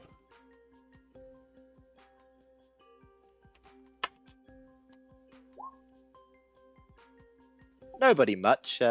We had a slight chat, but he didn't have much good to say about you, but it also smelt like absolute crap. Are you an ally of his? To be determined, I think.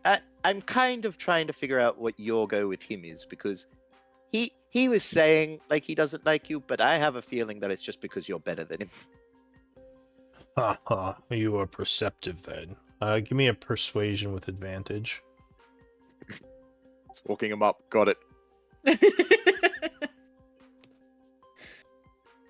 He says, I am much more powerful than him. That is why he drove me out of our camp. He has always been jealous of my abilities. But I still don't understand why you would be speaking with him if you are not his ally. What is your business in all this? Well, we're trying to set up a small settlement in this area. And we were directed towards his camp from Vorkan.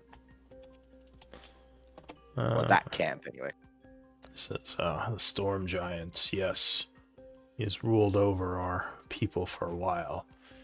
Though he does not involve himself in these matters as much as he should. I am the rightful leader of our clan, not Rydick. The other one would say something in Giant to him. Which I will whisper to Nasira. I'm just going to translate it via the bond.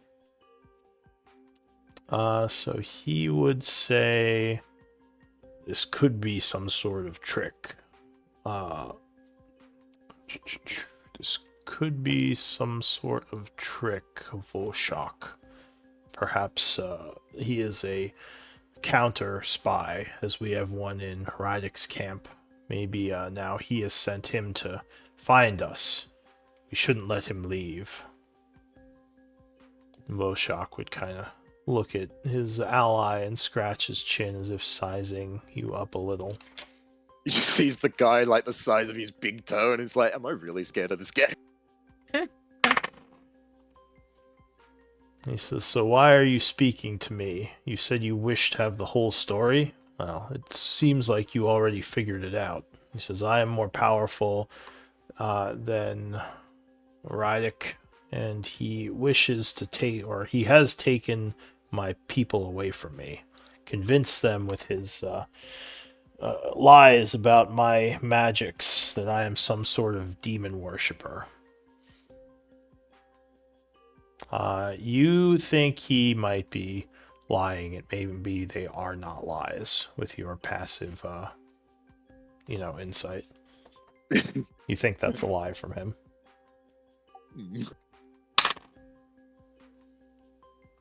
He says, so now you have the story. What will you do with it? He now looks kind of curiously at you, stepping forward again. What's the saving throw to see through this illusion?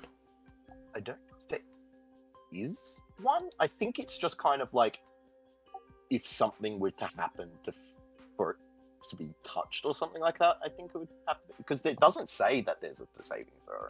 All right. So yeah, he's just kind of moving closer. Again, hand on his boomerang, kind of listening for what your response is. I would tell them via the bond that if this is going to end in a fight, him using that boomerang against your illusion is the best thing that could happen, because the extra power on the boomerang doesn't happen with every throw. He'd be using it up. Or at least that's my understanding. I guess his boomerang could be different. But yes, it's hard because both stories feel like they're not the full truth. What do you mean? I have not lied to you. He seems to get a little annoyed.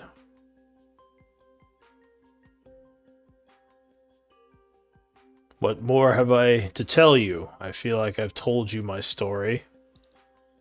Do you not believe me? He growls. I tend to be able to tell when there's certain omissions. Give me a persuasion with disadvantage. Now I'm just being an asshole to the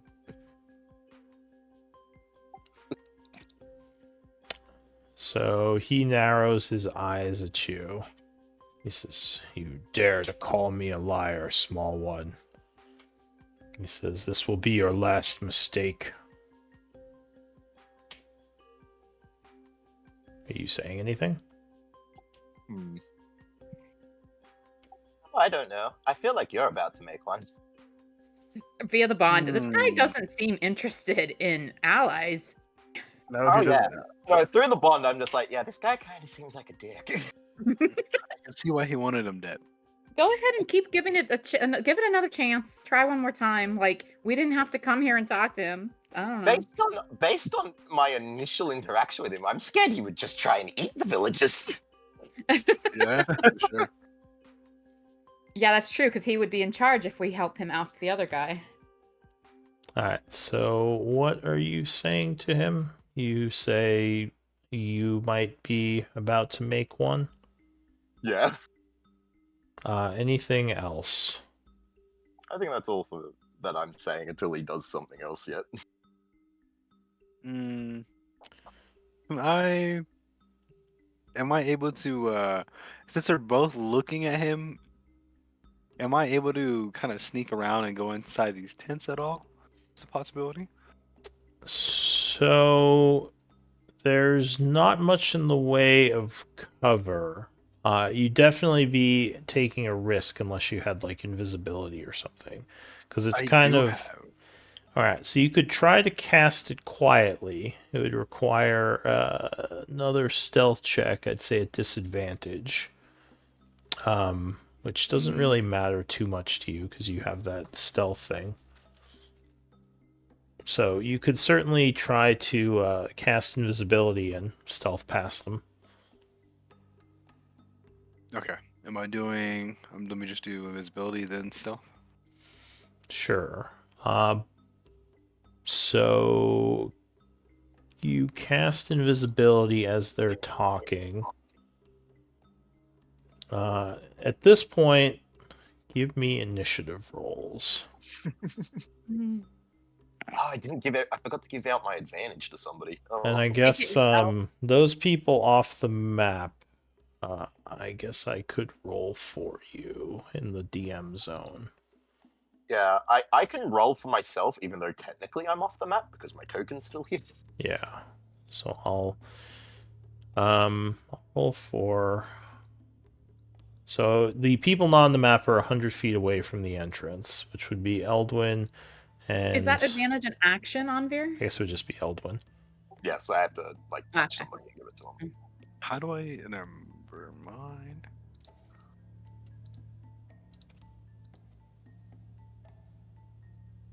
Oh. I feel like I'm gonna do it wrong. Am I just pressing initiative? Well, your Yes. token is highlighted.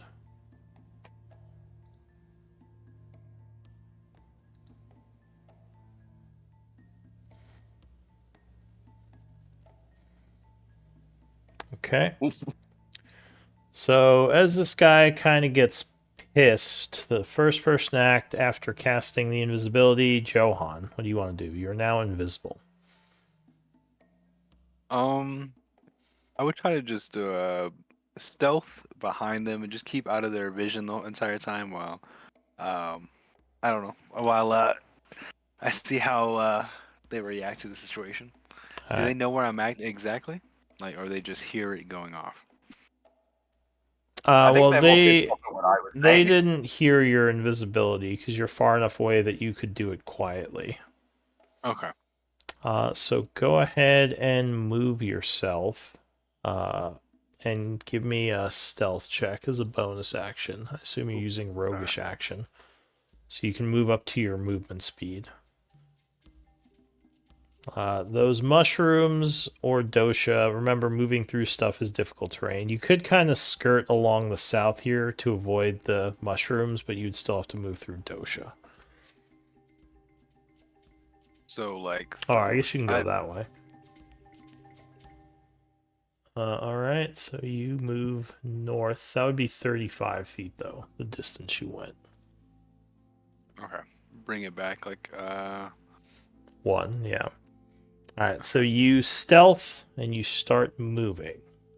That would be, I assume, it for you, as that was, well, I guess you still have your action, because you moved, so you could dash and move again if you want. no, I'll just, no, I'm fine. Alright, Nasira. So at this point, you see this guy growl and start walking towards Anvir. Towards Which is Anvir's- not really me. not Anvir. Yeah. Walking towards not Anvir. Phobia.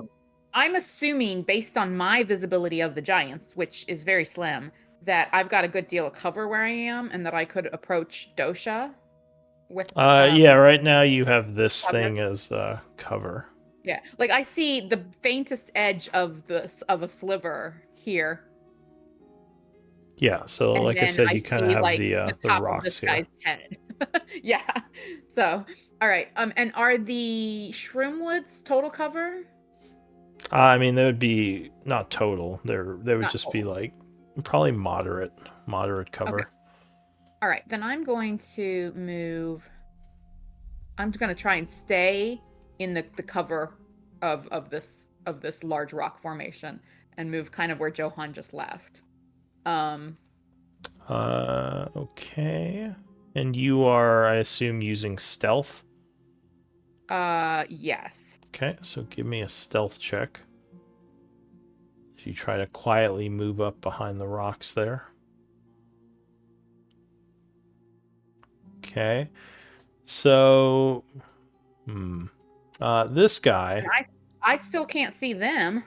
is going to, as he is kind of walking towards Anvir, stop and kind of look in the direction of the rocks.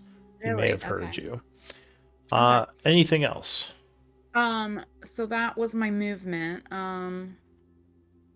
You would say in common, is this a trick? Who else is here? Is it an ambush? I just and didn't yeah. want to move. I didn't want to move north because I don't have invisibility, and I didn't want to draw them in on Johan's location. All right, so you're yeah. I'm looking, see if there's anything I want to do here. Can I activate my Staff of the Adder? That will definitely make noise. That'll make noise? Okay. Not a lot, but it would make some. Okay. I guess I forego So you've used your action and your movement right now. I've used my movement. I have not taken an action. You stealthed. I thought it was already stealth. Okay, so Well, fine. I guess you can stand still in stealth, but if you move again, you have I to. see. Yeah. Okay. Well, and that's why I made sure that I moved my token where I could not see their tokens. I was trying to take advantage of that cover. But okay. Then I guess that's my turn. All right, Anvir. So yeah. Real quick, Lou, I don't see myself on the turn order. You are right after the Cloud Giant. I have you in the background. Oh, okay. Yeah. I rolled an initiative for your character off the board. Oh, okay. Yeah. Oh, make sure I wasn't missing. So Anvir, he kind of started moving towards you a little, but now is looking in the direction of the rocks down there, where you assume Johan and Dosha are. Because you don't know where Johan actually is right now. What do you want to do? Well, Technically, you're back at camp. yeah, I will use. Yeah, because I have to use my action to make it behave, like to do shit. Mm-hmm. So as an action, just to be super annoying, I'll just be like, I'm trying to think what Onmir would even try and say to get someone's attention. Just be a dick.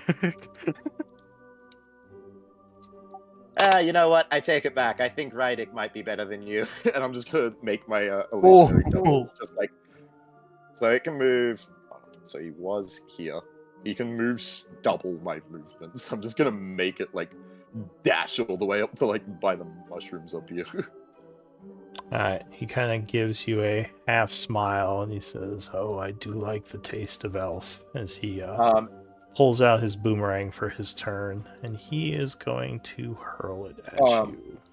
Just Nice. Just quickly, the rest of my action, I'm going to use my bonus action to swap back to being in my own body, and I'll use my movement to start heading towards the cave. Alright, so then you are now, what did I say, 100 feet? So you'd be 70 feet from the entrance.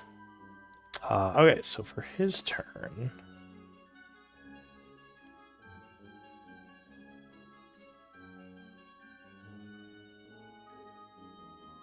Well, I like to imagine fake on Beer's just there, like, just going like, no, no, no, no, no. He is going to hurl...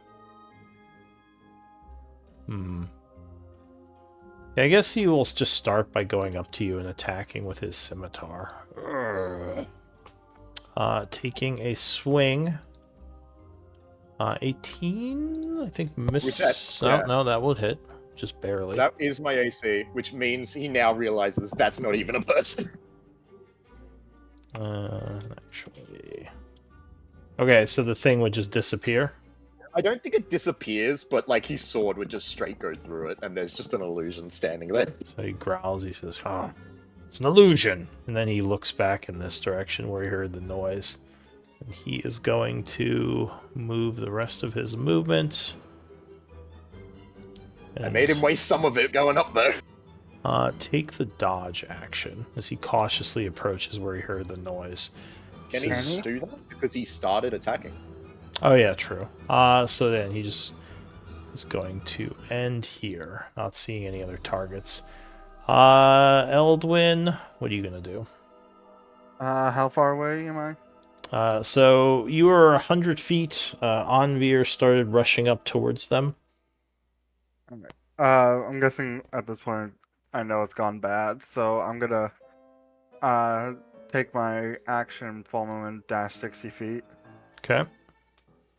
So you are now 40 feet from the entrance, and your turn is ending, unless you're doing anything else.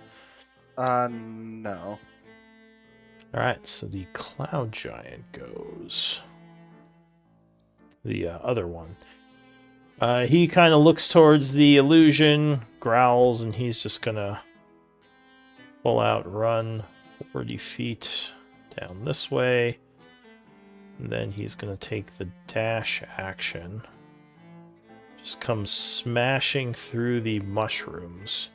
Which, at that point, he would see Dosha, as Dosha goes, "Oh, no!" And, yeah, that is it for him. Dosha... Actually, he would see Nasira now, too.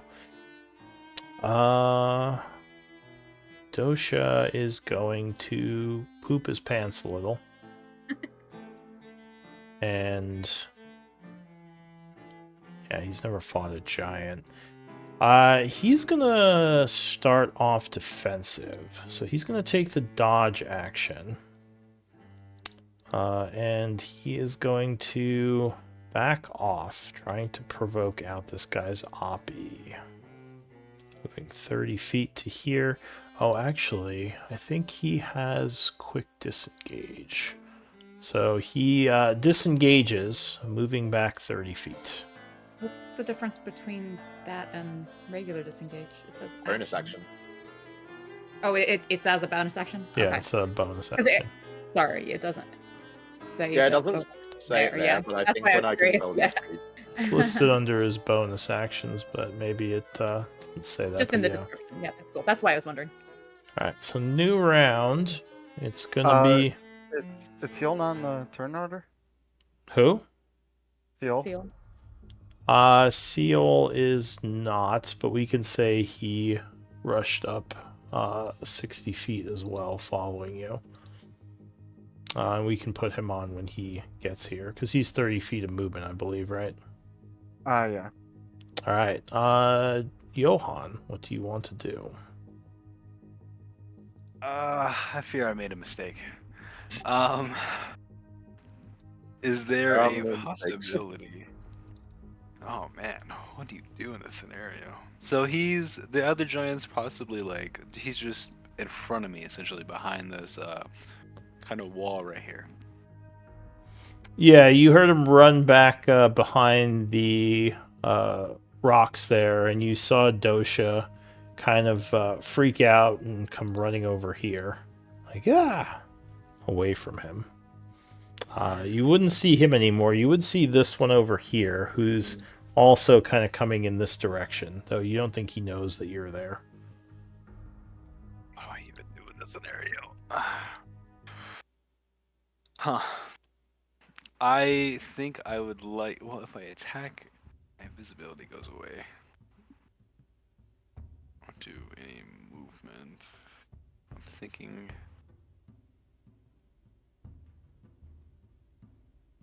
okay.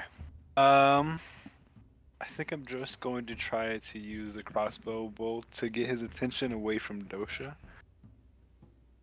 Which one are you shooting at? The boomerang? Or just, to keep him kind of sidetracked, so that's This not guy? 2 against 1. Yeah. Alright, so you would have advantage on the shot, because he wouldn't see you for this first attack. And would I just do... how would I do that? Would I just do the bolt? Well, you just click on your crossbow attack.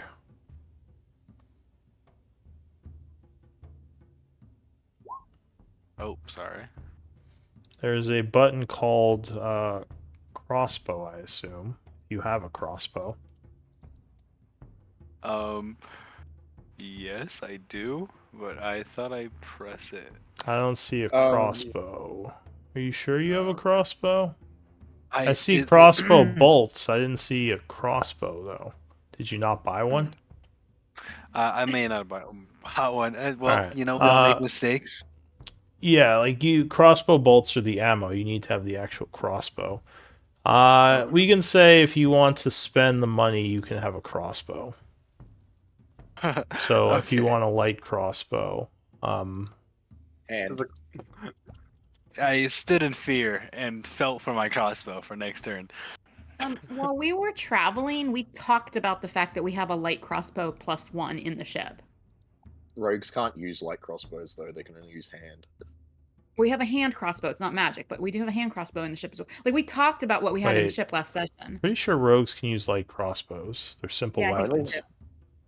Is it? I thought they were martial. No, bows are martial. What? And he just linked his crossbow proficiency like a moment ago, I think. Or sorry, actually, that says hand crossbow. Well, but Roll20 puts them in individually, like all the different weapons. Like if unless you manually like make it all one. So I doubt that's his only weapon proficiency. Yeah. So he would have a hand crossbow, I guess. I'll take it out of the party inventory. Weird. I thought they had bows or something. Oh well. Well, it depends on if he did starting equipment or starting gold and purchased his equipment. But he should have something, and if not, he just traveled with us for 5 days with access to our armory. Yeah, we can't go back in time though. However, I will possibly let him because I don't want to. Let me see what his proficiencies are. Hand crossbow. Yeah, so simple weapons. It's really weird. I could have sworn rogues had light, like short bows. Okay. Yeah, no. Short bows and light crossbows are both simple weapons. I was looking at it helping. Oh, simple weapons. It's right there. I'm just So he does have. You do have the crossbow. Okay. So let's see. And I don't. Go ahead. How much does a light crossbow cost? 25 probably. Is Most it? weapons are 25. No, it's I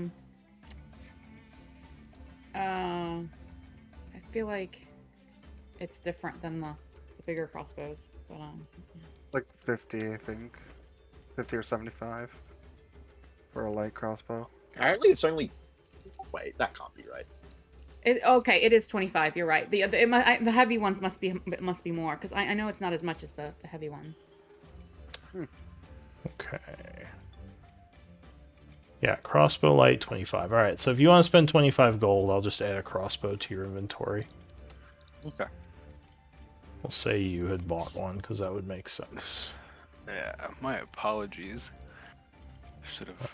It's fine. So crossbow. Crossbow, where are you? Crossbow. I only just registered now that Johan and Nisira actually got identical initiatives. Yeah. I even rolled before him, and the turn order put me second, which is fine. But I was curious about how Roll20 decides that. Alphabetical. It'd be alphabetical. Oh, is that what it is? Then that makes sense. Okay. It was J before N. Wait, so that means characters whose names start with A, it's optimal. Only if both their initiative roll and their dex is the same as someone else. Yeah, usually it would be a roll-off. But sorry, Johan, you should have the light crossbow button on your token now, if you click your token. Okay. Token. And are you using a normal bolt or one of those +1 bolts you got? For right now, just a normal bolt. Okay. So And then you just- appear. 18 would be enough. His AC is only 14. So you shoot him. Go ahead and roll damage. And you would get sneak attack on this as well. And then how do I roll damage? Sorry. You click on light crossbow in the chat. Okay. And so 8 piercing. And go ahead and roll your sneak attack. She should have a button for as well. Yeah. Alright, so you shoot him for 28. Definitely getting his attention. He would yell in Giant, "There he is! Kill him!" Anything else? I still have movement or no? Yes, you still have movement and a bonus action. I would further run probably like just a few. So feet remember, back. if you pick up your token and press Q once, you can start charting your movement and it'll measure it for you. It'll also show, like, You press Q at the start and at the end of your movement. So you were over here. Okay.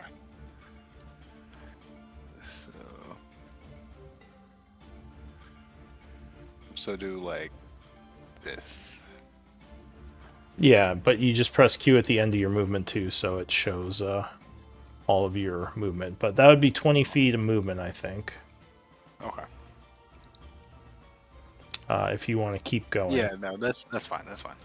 You're I stopping think there? it's 30, really? Yeah, I'm just gonna stop right here. I feel like he couldn't get me.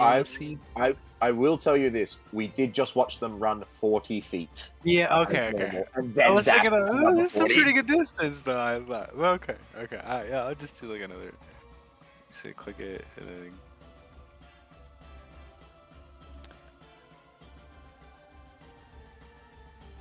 Oh my god! Alright, so I'm going to share my screen a moment so you guys can all kind of see how you do this. Let's see. How do I share I my don't screen? work with all mice and all trackpads and all computers. I will say that. I have a I great do deal. it. The Q thing on my Mac and my trackpad combined just has always been a challenge for me. So I can all do I'm the Q doing. thing. Go ahead. So, for example, you can see my screen here, right? Okay. You see my token over Onvir over Yeah. here? So you pick up the token while you're holding it. I keep it here. You press Q once, you move him, you move him, you move him, then you let it go, and he will. So you have to press Q at the start of your movement, make you move 30 feet, and then press Q again at the end, and then it'll chart the movement. Okay.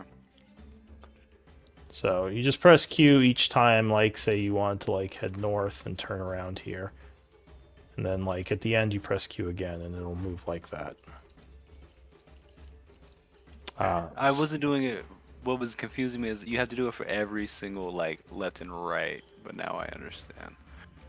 Every time you want to change directions, otherwise Yeah. like you just have to press it once at the start and once at the end. Those are the two times you have to press it. I'll stop sharing my screen now. But yeah, if you want to put down like waypoints, then yeah, you'd press each time you want to put down a waypoint. Alright, so you move another 10 feet up there. Anything else? No. That is it. Alright. Oh no, he would definitely just see me. You do so still have let me your bonus action if you want to dash and move another 30 feet. Or dodge. You can't dodge as a bonus action. I thought cunning action could. No, that's monk. That's step, or not step of the wind, or maybe it is. Patient Cunning action Patient is- defense. Oh, see. yeah. Oh, just yeah. I So think you there is are bolting up another- north. Yes. All right, Nasira. I think there is some other class that has an ability that's a bonus action dodge or something, or a bonus action something like that. Rogue. Lou, how far can I put the snakes down? I forget. These are your armbands. Yeah. You just usually, I mean, you could throw them, but usually you just like drop them next to you. I guess you could like toss them over there. Yeah, that would be fine. Does that take an action? I'll Toss it, say the first one is a item interaction. The second one would be an action. oh, it's a bonus action for me to drop them. Okay. But if I'm tossing one over there, then does that take something else? It's a bonus action to turn them into snakes, right? Well, I mean, I don't know. The way... Here, I'll put down what you gave me. And, I mean, it's, like, really succinct. I've just always used a bonus action to throw them down. And So- make mistakes. Yeah, so you can bonus action, drop them.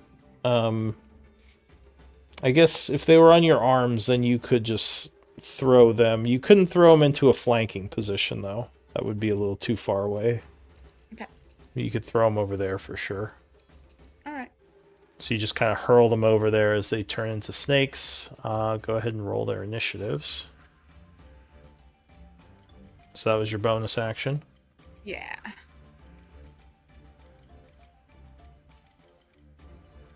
Oh my gosh, I rolled the same thing twice. That's actually good. They just both go together. Yeah, that's true, but it's just all right. And then I guess I will. There's something I want to try that's risky, and then there's like the obvious to just start punching. I guess I'll step forward and start punching. All right. So you step forward using your attack on this guy as he's moving up. 25 will strike AC 14 with the first punch. I'm It's- going to. No, I'll hang on to my key. Yeah, go ahead. All right, so you take 6 points of damage from that. Oops, sorry, I didn't mean to click that twice. And then, of course, flurry of blows. Don't you have a second normal attack? I rolled it. Oh, I see. So you did 8 and 9. Okay. Well, Or wait, you did 6 and 8. 6 and 8. Okay. Yeah, yeah. All right, the second punch would land as well. And then you'd use a key point to flurry. Punching even faster. 11 will miss, unfortunately, as he dodges out of the way, but 28 lands a third attack. And on that last one, I'll use Crusher to push him 5 feet northeast. Go ahead and link Crusher. Okay. I think we're all still in his range. I bet he's got 10 feet. I bet he's got reach.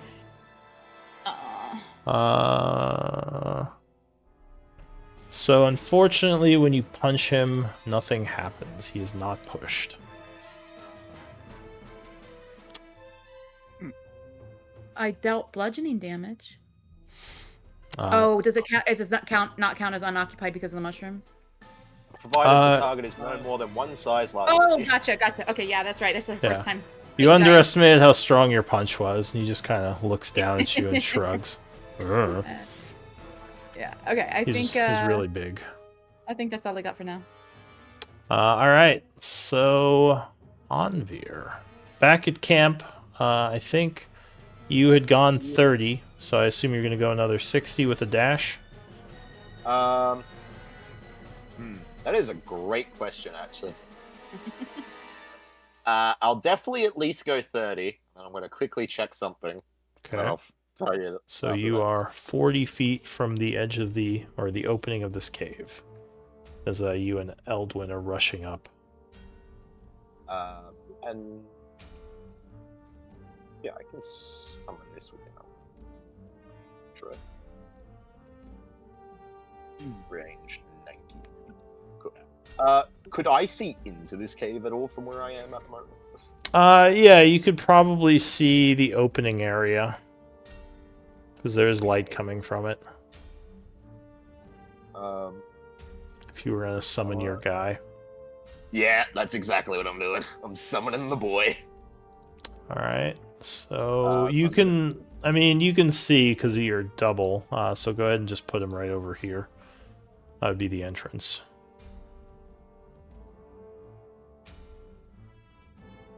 Sorry, I had something in the way near where Dosha is. Is that what you were saying? Near the corner of the map, basically. Yeah. Very entrance. Alright, so your creature appears, and I think he just goes after you, right? Yeah, like I'll quickly set that up to be correct. But yeah, he goes immediately after I do. Okay, so you start concentrating. Your turn will end. Yes, I actually wanted to upcast that and forgot to say anything, so I'm actually going to do that at 6th. Alright, that's fine. So you do a 6th level spell. Just because it makes him better. Yeah. So what is he doing for his turn? For his turn... I assume you just will. gave him the order to attack the giants. Yes. He'll go 20... He'll go a little bit up just so he can shoot, like, down onto this cloud giant. Okay, how high up is he going? We'll say he goes just 20 for now. Alright, So mark him as 20 feet up and go ahead and make your attack. He's blasting down. And I'll have to sort out some of his stuff because it changes with like higher spell levels. So I've just got to quickly change one number. Okay.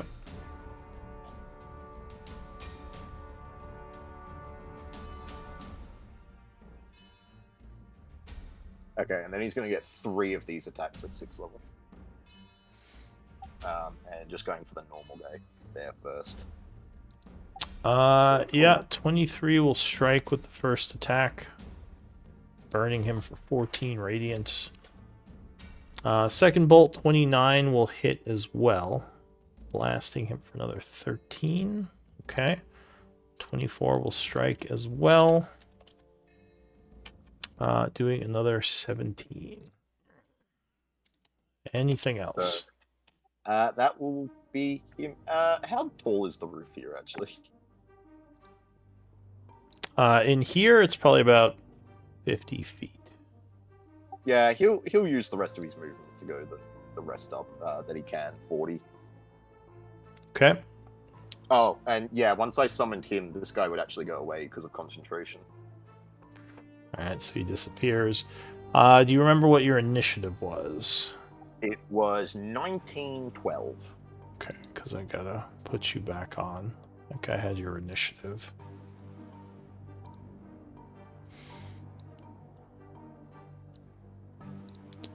Okay, so that is it for your flying guy. And his initiative is correct now as well. Okay, yeah, everything's all sorted.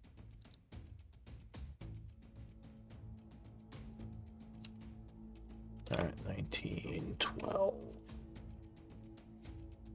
Alright, so seeing that thing blast down like that, the Cloud Giant is gonna be, this one here is gonna look over. So he is first going to, let's see, where can he get to? He's going to come over this way, kind of get behind the rocks, and he is going to swing at Nasira. I'll say he comes over to, I guess he couldn't do that. He'll come over to here and swing at the snake, actually, because he doesn't want to get into 5 feet with the snake. So he does a sword attack as he rushes up. Scimitar. Ooh, well, that snake is probably not going to have a good day. Taking 30, which I assume would mess it up. Yeah, I think that temp HP that it shows him having, I believe, is from a previous combat. So, oh, that's me. That's me anyway. All right, yeah, he's dead. Alright, so as your snake kind of breaks, he's going to move here, take his second swing at you, now that snake is dead. Hey, at least you didn't get hit by the crit. Yeah, It's true. 19 is going to strike Barely you, hit. Yeah. doing 16 points of slashing. And he is going to throw his boomerang up at the flying thing.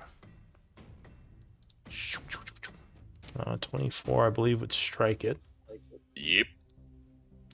So the creature up there is struck for 15 bludgeoning and 5 thunder.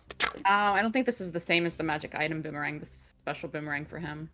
It's a big, giant boomerang. So 20 points of damage, and he needs to make a con save.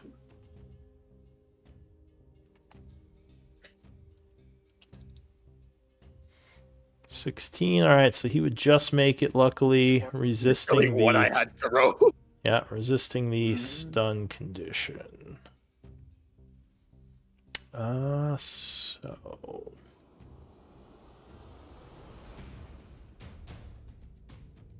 okay, that is it for him. Eldwin. You said I'm how many feet now? 40?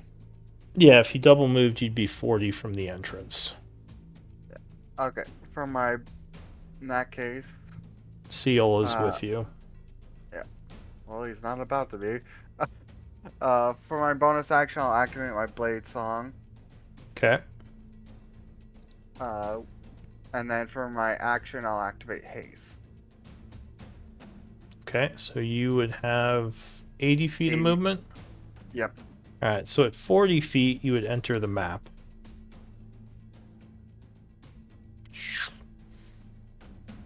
So you still have 40 feet of movement as you get there.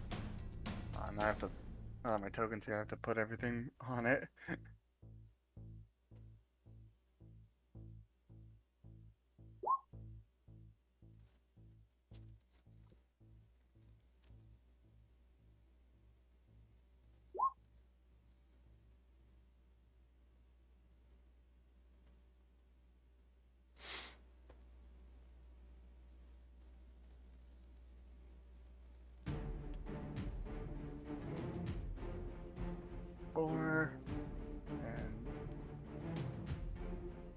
So I think if you highlight your token and hit Yeah, the I wasn't- check mark on select origin, that'll put haste on you. On the chat. Or at least put concentration on you for haste. Maybe. I'm not sure exactly. I thought it put the mark on you. But anyway, so yeah, where are you going from here? Is your blade singing and hasted? Alright, cool. Now I've got almost everything.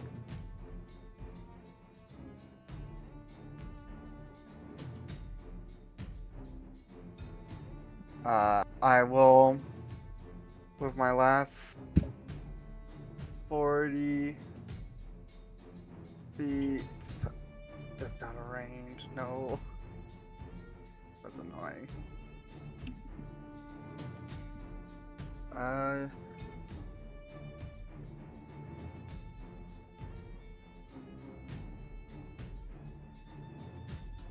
guess I will use the last 40 feet to get, or I'll use my hasted action to dash so I have 120 feet left. So I'll go here, here,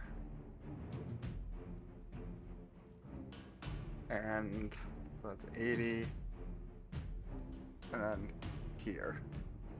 Alright. And I will end my turn.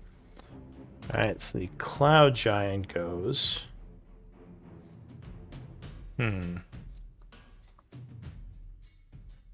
So he is going to.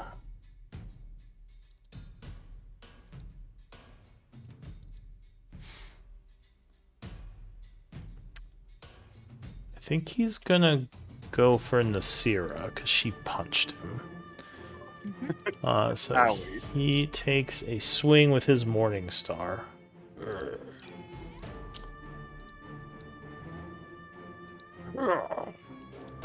21, yeah, that will connect. Doing 25 piercing as you are smacked by a big Morning Star in the face. Second attack.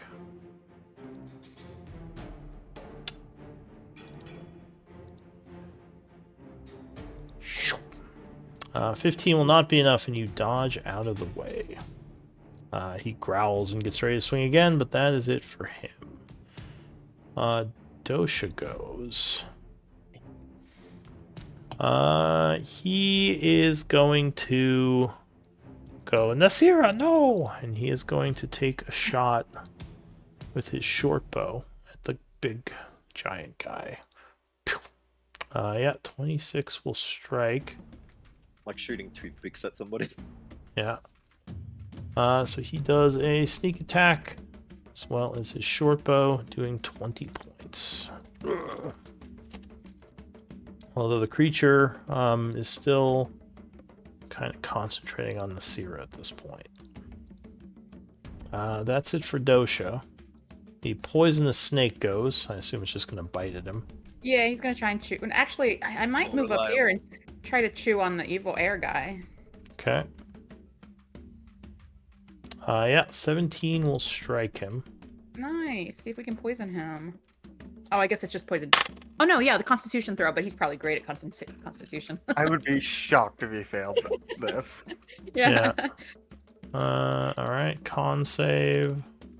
Rolls in that one, still succeeds. Say goodbye. Say I goodbye think- to my, Yeah, say actually, I goodbye to think my he snakes for actually another- can't, literally can't fail this. So he Yeah. would take half poison, so he takes 10 points of damage. So say goodbye to my snakes for another week, guys. Yeah. They were nice while they were here. Anvir. I'm coming, guys. So you run Well, another that's why I put 60 them out. When you feet. guys were so far away, I'm like, I should put them out to soak a little bit here. Yeah, I'll go. I'll run into the. Yeah, I'll like dash. It wasn't a bad idea. It's just always so funny how as soon as you get them back, they always die immediately. Yeah, but they always soak a few things and sometimes poison a foe Right. before they go. So you are 10 feet from the entrance. Seal is going to double move, and he Wait. would, because you were 30 feet away before, right? Because you moved and, or sorry, you I were. moved 30, and I moved 30, and then I said I was going to dash this time. Oh, did you have 2 rounds of movement? Yeah, I moved the first round where I. All right. All right. So then you would get here with 20 feet of movement left to go. So you get here, and you have 20 more feet of movement. I will move to here because it looks like it gives me more cover from the big boomerang. Mm-hmm. All right. That's your action, or do you have? Yeah, that was his Um, action because he dashed. I do have my bonus action though, which Yeah. I will use to. Is anybody like wounded yet? Like, or no, we're all good still. Nasira took a couple Okay. hits, but she doesn't look wounded yet. I will.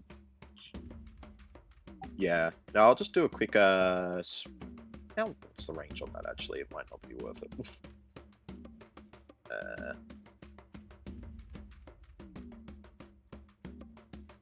Yeah, nah, never mind. I'm good. Okay. So that is it for you. Into the new round, Johan. Alrighty.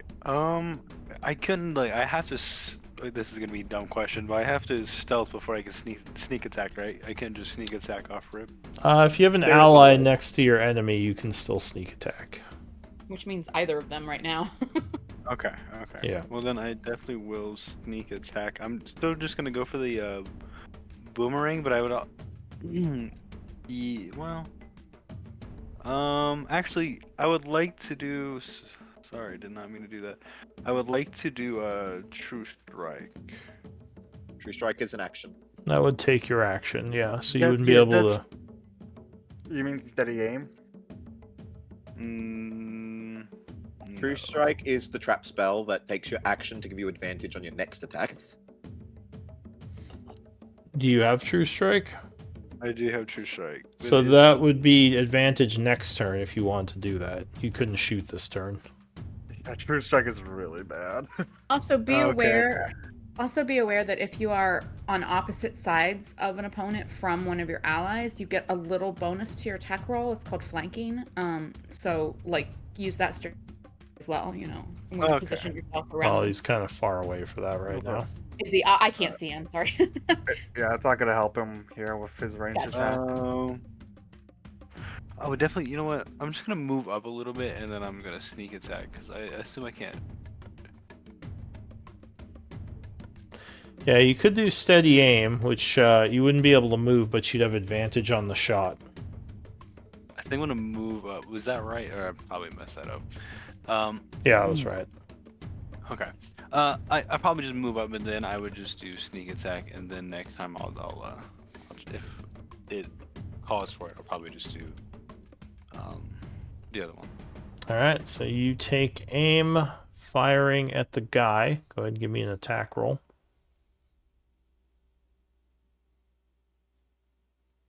With your crossbow. Yeah. Okay.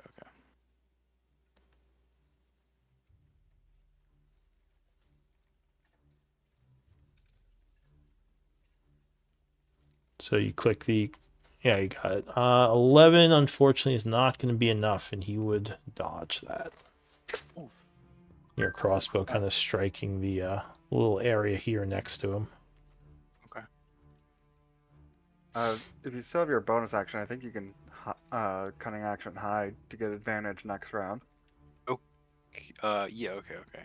Although to do that, he would have to be behind something, so he'd have to be over here. True. Yeah, if you're next to cover, you can use your bonus action to hide before you fire, or after you fire to get advantage on the next attack. So next turn, you could go behind there and hide, then shoot from hidden. All right, that's fine. Okay, so that is going to be your turn ending. Nasira. Well, I don't want to. I guess I'm going to keep hitting this guy for now. We're all kind of cramped up over here, and I don't know that I can efficiently move around and get to the other guy. Okay. And I've got flank right now, so yeah, that's worth it. Okay. So yeah, just start punching again. Oof. All right, so Flank, though. the 13 will strike with the flank. With flank, yes. Okay, perfect. And then let's put a hand of harm on there. Let me find it.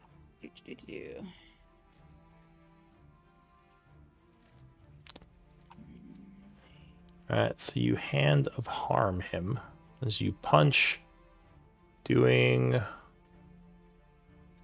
7 points of damage on the first attack, or the second attack, and another 6. Alright, so you do 13 to him with that punch. Well, the first attack was 7, and the second attack was 8, and then Physician's Touch. Could you do those one at a time just so I can, process?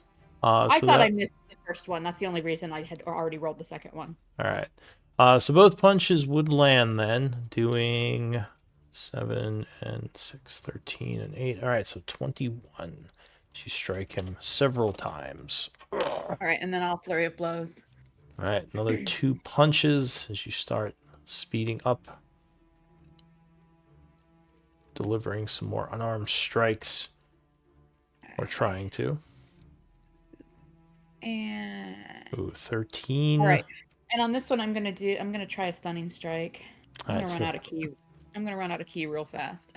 Yeah, so the 19 would strike, doing 8 as you attempt to stun. So that would be a con save. I don't think you can fail that. Yeah, so 22. Well, I didn't even think about it being con. He can, but yeah, these guys do have really good con. So 22 would make it. The only thing they're bad at is int, if I remember. Well, I don't know. Some of the giants differ, and I've never fought these guys before, so I don't know. I don't think they're great at dex. Alright, so your turn is ending. Anvir. Oh yeah, dex might be, yeah.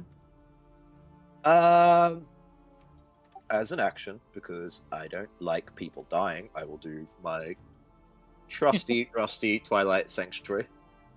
Okay. I don't think Johan has seen it, if you wanted to describe it. Yeah, it's just hard to talk and type stuff in at the same time. So as Anvir enters the battlefield, Johan, you just see him chant to his pendant, and then all of a sudden a literal night sky full of stars just starts coalescing around him. Okay. Which is something your character would never have seen in this world. Yeah, so I think I see immense power over there.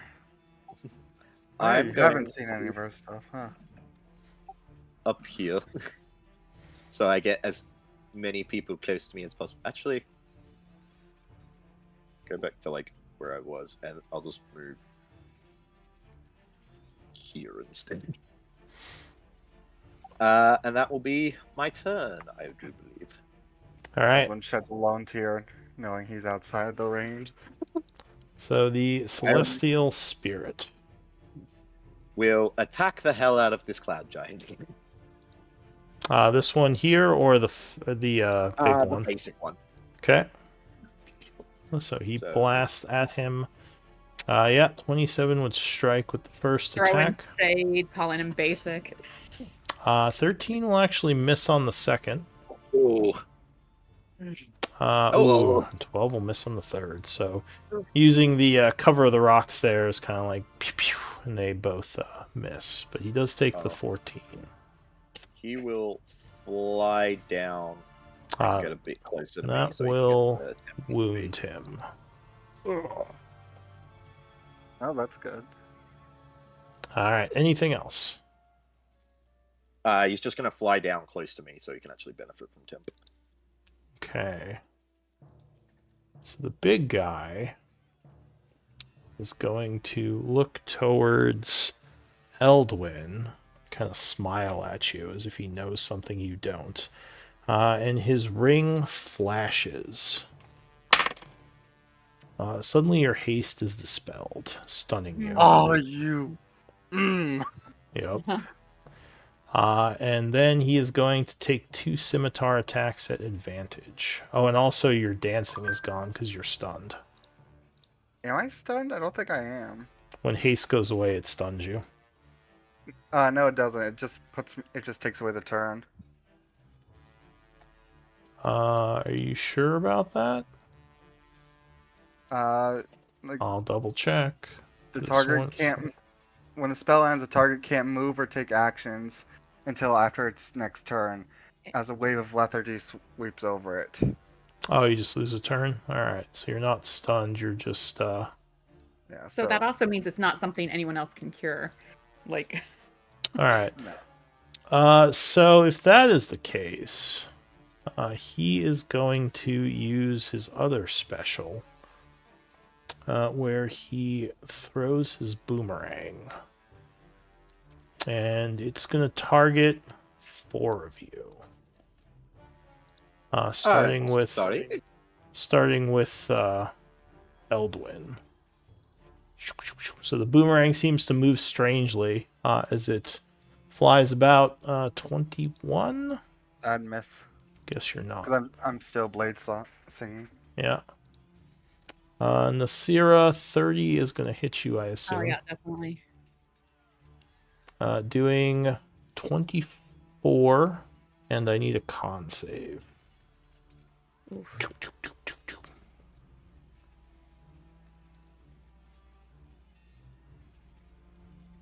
Yeah, I don't think it would hit your dude up in the air because he's too far away with that height. All right, so you become stunned. Oh, that's nasty. Your snake is going to be struck, which I think is just going to kill it. 20. Mhm. And Anvir. Not Dosha. Oh, you're mean. No, he targeted you because he saw the stars. You know what maddens me the most about that? It's my exact AC. Yeah. So Magic number. 24 damage, and I need a con save. Apparently, I closed my character sheet at some point, so I've just got to quickly reopen it.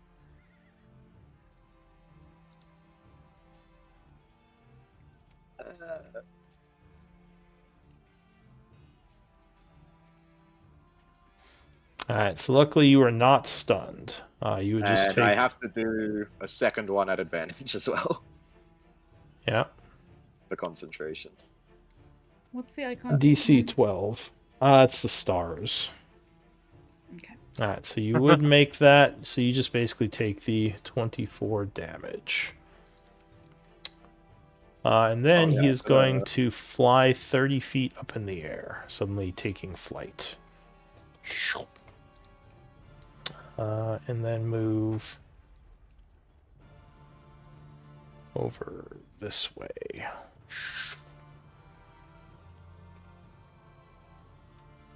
Alright, so you took your damage. Yep, it's all sorted. Alright, Eldwin. So you would lose your turn because of the lethargy. Yeah. The Cloud Giant goes. So Nasira is stunned. Still, I'm not sure which stars. It Sorry, I don't have is her marked. On the bright side, I think you're this one. no longer stunned after this. After Oh, this okay. turn, yeah, it's just until the, I think, what was it, till the Different turn. beginning of your next turn? Here, let me double check. It's at end of its next turn. So when the giant is done. Oh, that means the giant's next turn then. Yeah, so at the end of the giant's next turn, so she would still be stunned. Ooh, which means he also benefits from a full round of you being stunned. Yeah, it's basically like a stunning strike. Alright, so this guy... Do you have reactions right now, Eldwin? Let me double check. It says, I can't take actions, Okay. but a reaction isn't an action. So I don't know what. So that's a little. Well, a reaction is a type of action. Reactions, everything right. but movement. So bonus action, action, reaction are all action types. Right. Yep. Alright, so in that case, he's going to move over this way. I think he's going to attack Anvir. He's trying to put some more damage on you. So swings a Morning Star. 27 will connect. Doing 19 piercing as he kind of grazes you with it. A second Morning Star attack. Ooh, I think 17 would be enough to miss as you throw your shield up blocking. Thank God. And he's going to move one more because he wants to make sure Dosha can't ranged attack him. So Dosha goes... He is going to... I guess he's going to use his bonus action disengage to once again move up here. And he's going to fire at the guy. His short bow. Which guy? The giant on the ground. So 19 would strike, doing 9, and another sneak attack for 19 damage on it. With a arrow shot, and that's it for Dosha. Seal comes running in. Get him. Get him. Go on, Seal. And you know what he's gonna do. So, I look at Ah, all of you fireball me, I swear to fuck I'll kill you. There's a 50-50 chance. Anvir and the Cloud Giant dex saves. Oh no, really? We haven't trained him yet? He did, but he was overzealous. I rolled his overzealous roll. His overzealous die. You have a roll for that? That's amazing. Yeah, Oh, cool. you're like, damn it, Seal! Oh, and the giant just is like, hooah, jumps out of the way. So the giant would take 14. Unfortunately, Anvir would take the 29. I'm near dead. He says, "Oh, I'm sorry." And Slad, so only what's his name can understand it. All right, new round. You gotta get your head under control. Damn it, Seal. Johan, what are you gonna do? It's harder than it looks.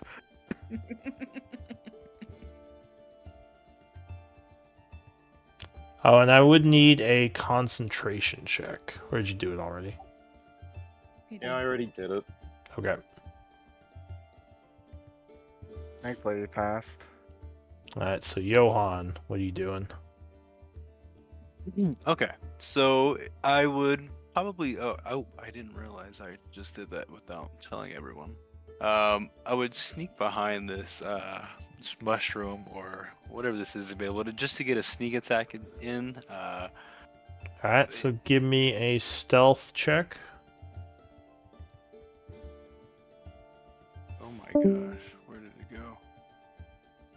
I'm sorry, give me one moment. Yeah, Seal's banned from temp HP. He loses his temp HP privileges. I think Andre actually already rolled it, but That was nice of him. Alright, so you are extremely stealthy. oh no, that might have been Dosha, the one I was seeing. I don't think he's rolled. Seal. I mean, that would be fair. Seal doesn't deserve temp HP. He's busy He's angry at him. patting the Putting burns off himself the out. road. Yeah. Tired out. Alright, so Johan, you are very sneaky as you step behind the mushroom here. And you don't think any of them see you. What are you gonna do? Eldwin, where are you at? Okay. Okay. And this symbol means that this guy is below half health. Does Yes. that help? Okay. I can't see this guy, so I don't. He might yeah, have I would definitely something just to do, but- sneak attack that gentleman right there. The one over here. Yes. Okay. Yep. That. Go ahead, take your shot. Well, you'd have to hit him first. So you do an attack roll with advantage. Okay, then if okay. you hit him, you get sneak attack. So you just do a crossbow shot. Normal ammo Yeah. still? No, we would do the +1. Alright, so you can add 1 to whatever you roll to damage and attack.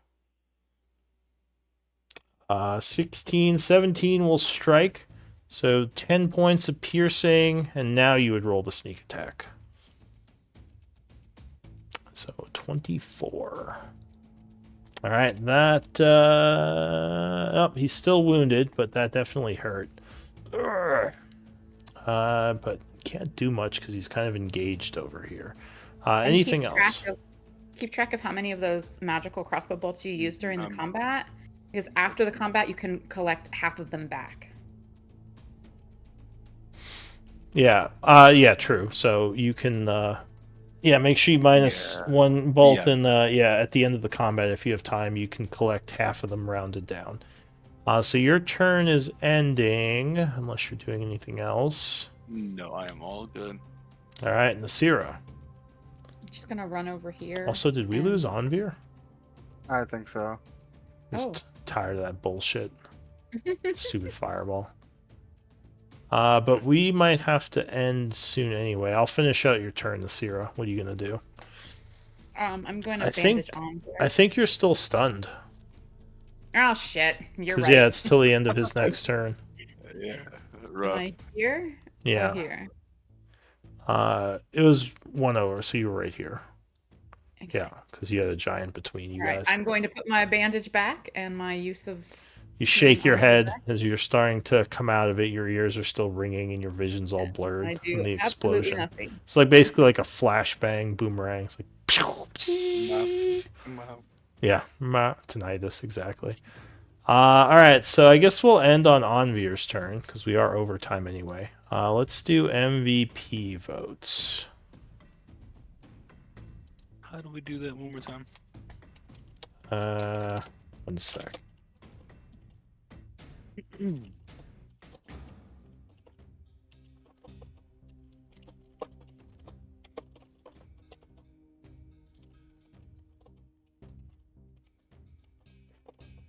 Do I get temp HP at the end of my turn?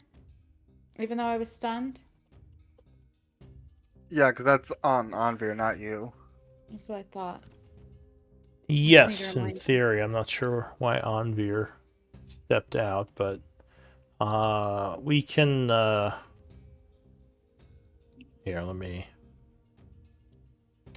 give you the whisper. So that's the command. You just replace name for who you're voting for. Oh.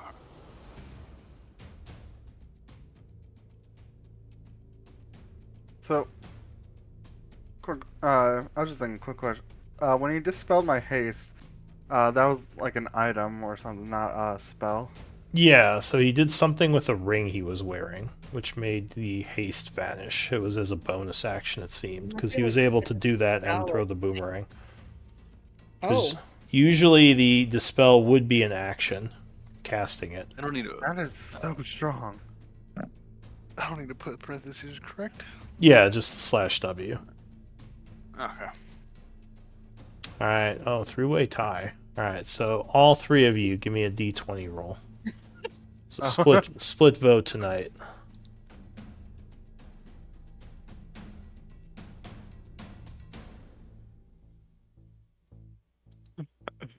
And then I apologize. First time I've done that one. R/20, right? Or just press the button, the d20 button. Oh yeah. And by D20 button, he means like Totally up in forget the about top that. left, there's a little die. Yeah. And yeah, there you go.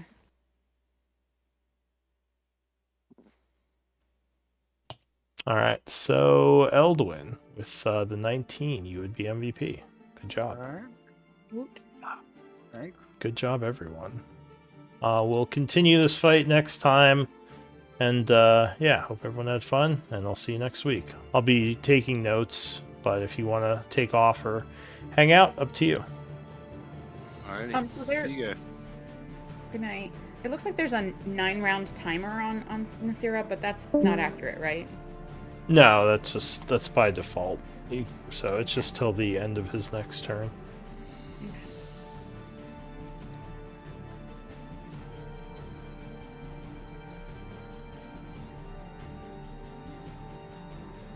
It's still counting combat rounds, I think.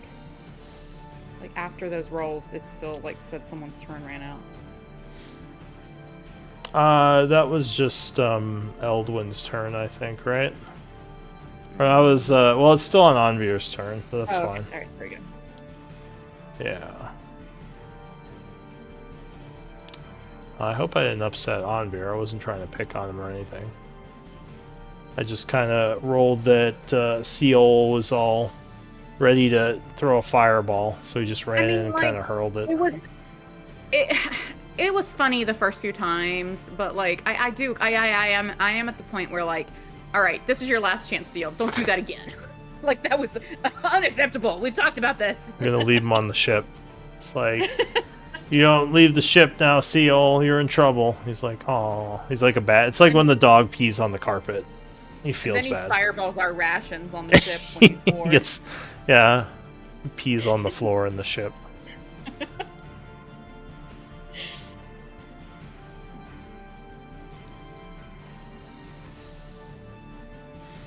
Well, hopefully our new player is, having fun. I'm glad that he's got.